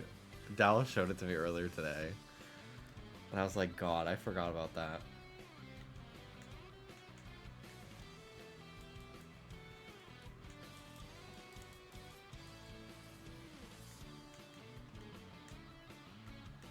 I'll go to 2800. Started a little late today. Had a crazy couple days. Just wanted to touch base. I'll probably be live tomorrow. We'll see what time I finish my editing. I'll definitely shiny hunt some more just because I just want to finish this hunt and just get something. I've just been like really enjoying shiny hunting too, and it's just like easy to talk and like chat with everybody while I do it. So that's another fun part. So yeah, I'll probably, if I do stream tomorrow, it'll probably be more shiny hunting. I've just been in such a Pokemon mood lately, trying to like remind myself that I do like Pokemon. I do love it actually. And it's just so nice to like finally be done with starter resets. I say as I'm about to go back in and do Lapras as my next thing. But it's just been nice to like be hunting different things again. The monotony of the starters was driving me crazy. Did you decide which PlayStation games you want to play? Not yet, but I did go through that thread and there were a lot that I was like, I absolutely want to play this. But yeah, I tweeted a while ago, like a few days ago, that I was like, hey, because I never grew up with a PlayStation 1, and I have a couple of games. I remember I got Final Fantasy 7, 8, and 9, physical, Black Label, for the PS1, at a church flea market in my neighborhood in the Bronx for $5 each, complete in-box with manuals and everything, discs in great condition. I was gagged, and I never played any of them because I was like, I don't know if these are my type of game, but like they're really cool to have like as collector's items. And I don't even know if I had a PlayStation 2 yet to even like play PS1 games. But yeah, I didn't grow up with PlayStation at all. My first PlayStation system was, I think that I got a PS3 from Christmas one year from my dad, which was really cool. And I was the Wi-Fi in it didn't work though.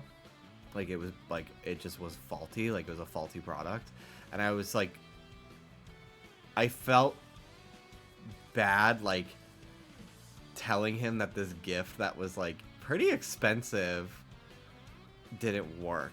Like I didn't want to like ruin the like joy he felt of giving it to me on Christmas morning. So I just never told him, and I just didn't play many of the games that I wanted to play on it because it didn't have online.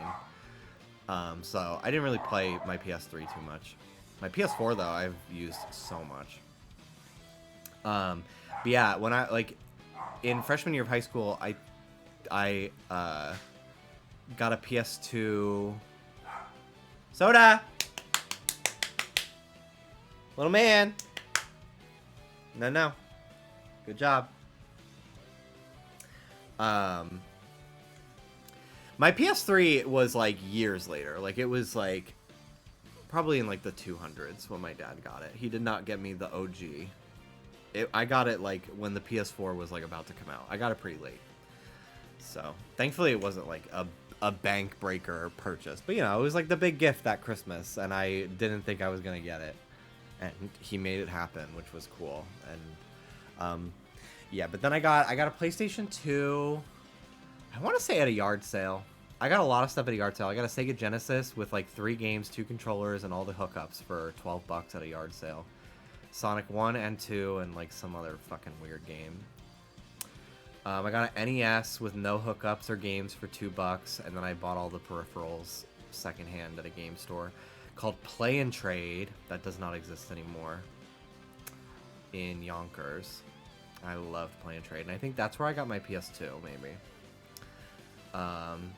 Yeah, I got my PS2 at a store, but I got Kingdom Hearts 1 and 2 for $1 each at a yard sale, and the Kingdom Hearts 2 was never even opened.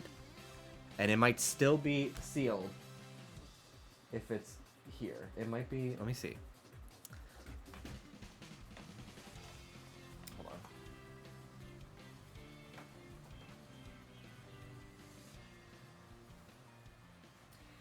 Yeah, I think those games are back in New York.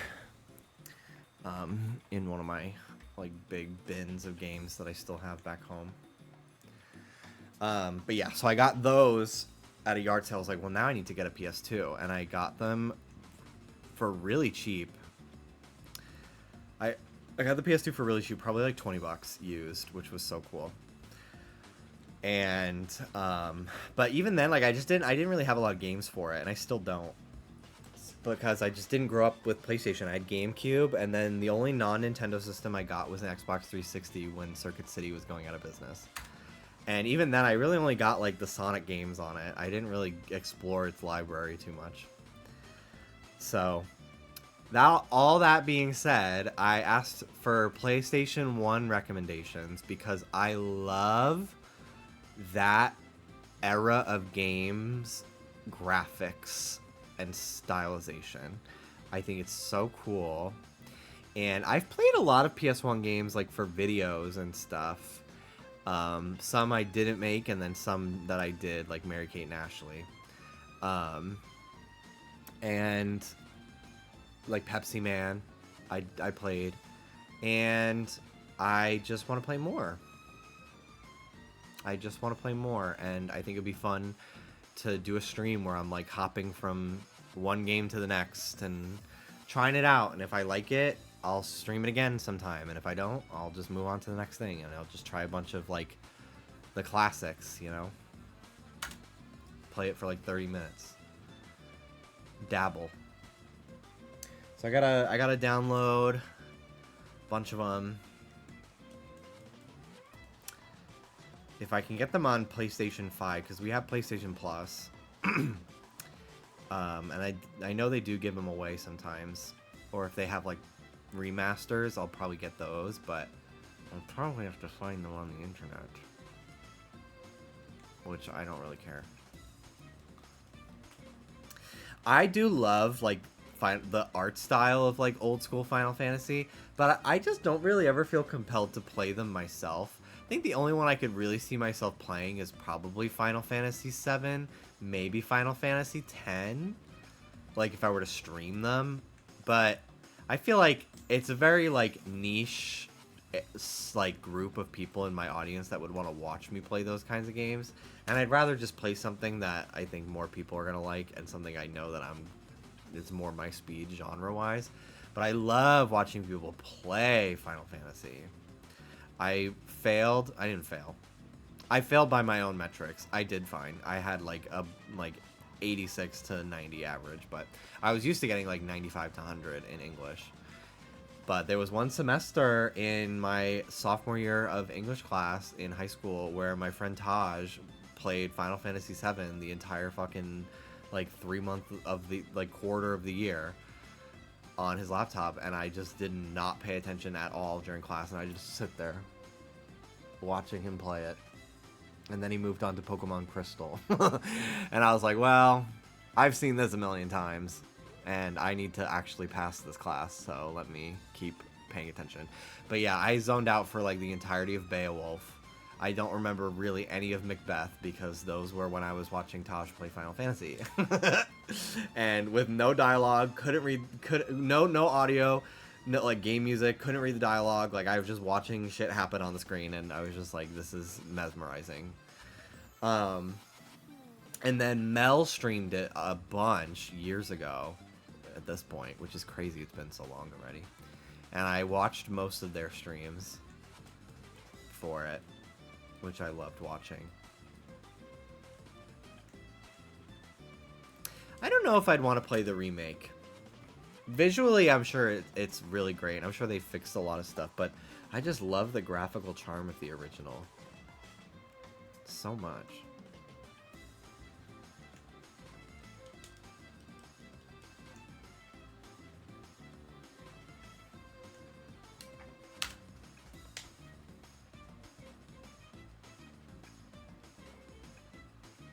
I feel like they're kind of different experiences.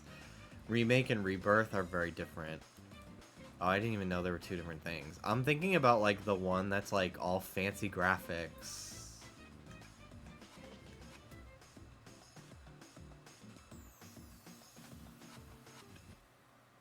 What's the one that's like been coming out that came out in like 2 parts? And everybody was mad about it. Is that the remake or I don't know. I don't know. Remake and Rebirth are part 1 and 2 of a 3-part remake project. Oh, okay. Remake is the remake of the first disc. Rebirth is part 2. Gotcha. That's wild, but it's a huge game, so I kind of get it.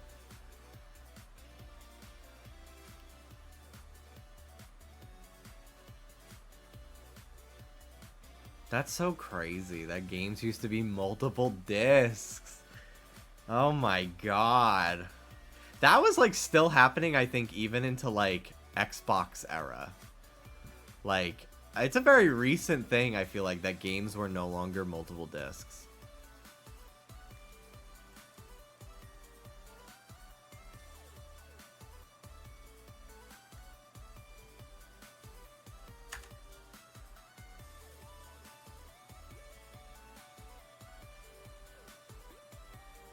Rebirth was on 2 discs, even on PS5. Oh, really?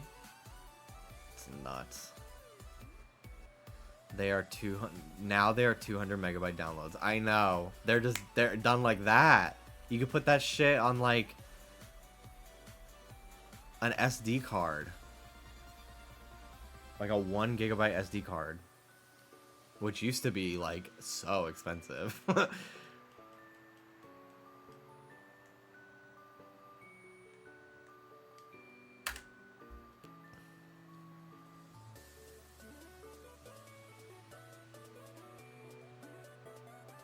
I feel like I know a lot of the big plot points of Final Fantasy VII just from existing on the internet in a gamer nerd world. So I would not necessarily be playing it for the story per se, but more so to, like, the vibes. There's a Final Fantasy. What's the one with Vivi? I would love to play that game someday. 9.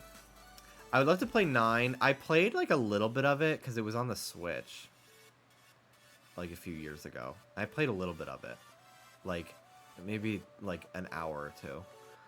But I watched this video. There's this YouTuber that they don't post very often, but I really love their videos.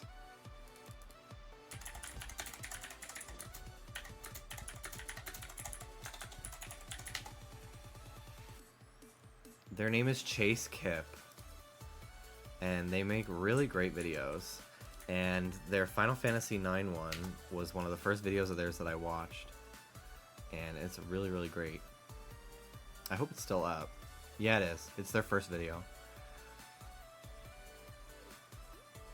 But yeah, they make great videos. I'm a big fan of theirs.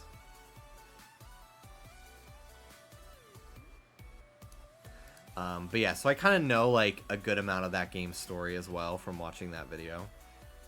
But I've retained less of it because it's not as like culturally discussed as like Sephiroth, Aerith, bullshit, all that stuff. Who's your next target after Esper? So even if I don't get Esper as like my next shiny on this route, like if I got Kecleon or the sword, like whatever it is, another Oddish, I'm going to take a break from this hunt, if I don't get Esper, or if I do get Esper, I'm going to just move on to a different area for a bit. I'm going to do the soft reset for Lapras, so that way I can, like, get Surf and progress in the game, and hunt in, like, routes after the 3rd gym, basically, because I want to be able to have more options. So I just want to get the Lapras hunt out of the way and do that. And then I'll probably end up coming back to this. I'd love to do Eevee pretty soon. Debating if I want to do one encounter on each game, or if I want to do hordes for it, because I do have a mod that gives me Eevee hordes. But the idea of getting another Hawlucha, I'm like, well, I'd rather, like, get, like, an Electrike, or a Houndour, or a Snubbull. Your number has not changed. Maybe that's, like, a recent thing. I have been pressing the button. Maybe I just like the last 2. But I've been pretty good about it. Yeah, I'm going to go at 2,800 because 3.5 hours. Pretty good today.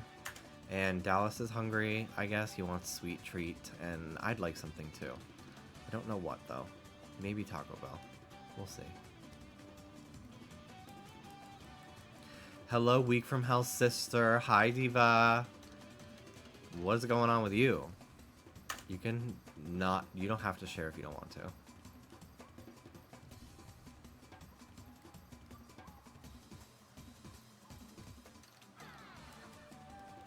But I am ready for it to be February, so I can pretend this month never happened.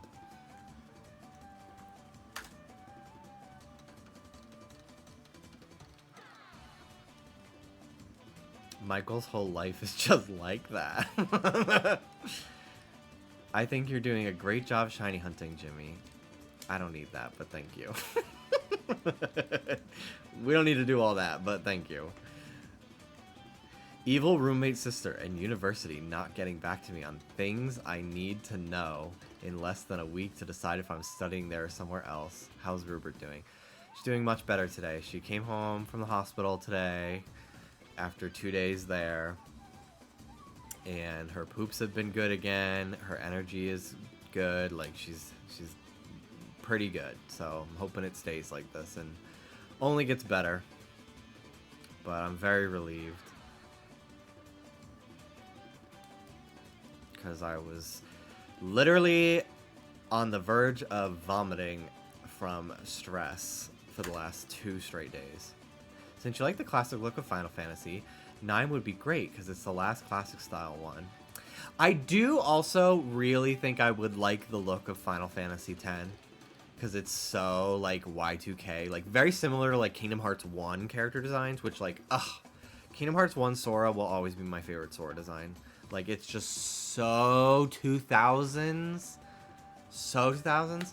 Plus, like, I literally know nothing about Final Fantasy X plot-wise, despite it being, like, a pretty popular addition to the series.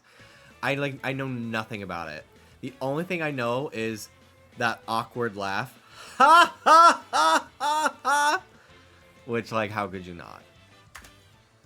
You would love 10 too, by the way. Ooh, there's a 2? I do know that they do titles like that. I do know that. There's 13 too as well.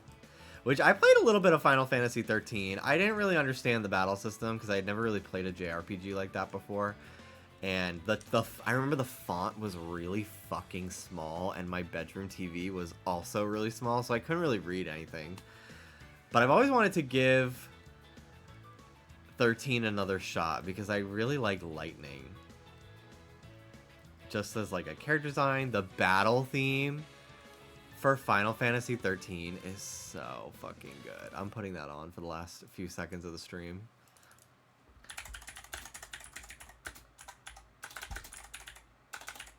There is a remix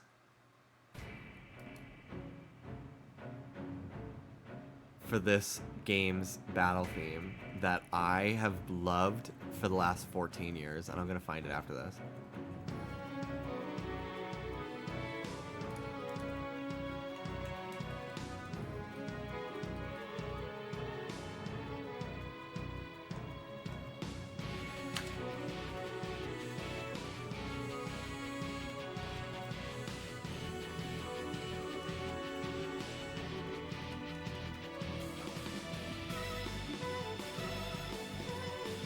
That violin, bitch.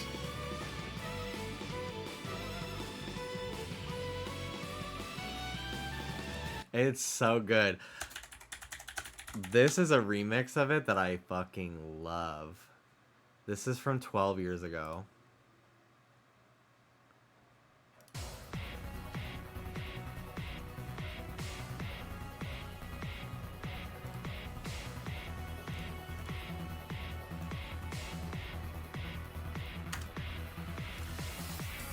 And like, I didn't realize it at the time, but like, me obviously connecting with this like butch, queer-coded, pink-haired woman with a fucking sword, like, I was like, oh, you're a diva. Like, I'm a little gay boy, and you are a diva.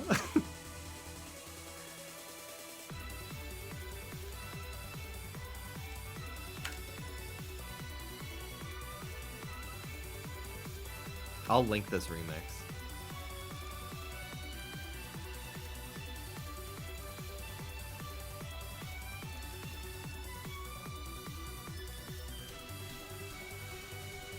Is 2800 not divisible by 3? What?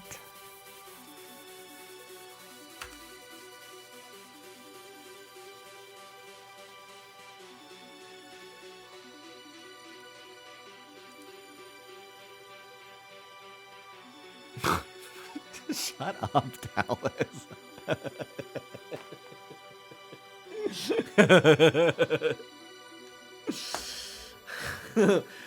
Watching without video. I can't see him.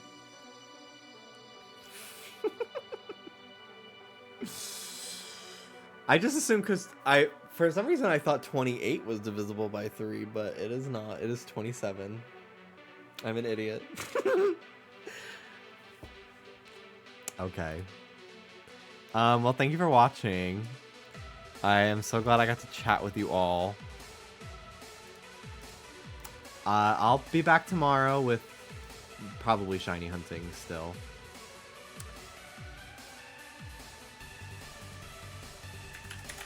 I'm gonna raid Folly Knight. They are playing, excuse me, Banjo-Tooie.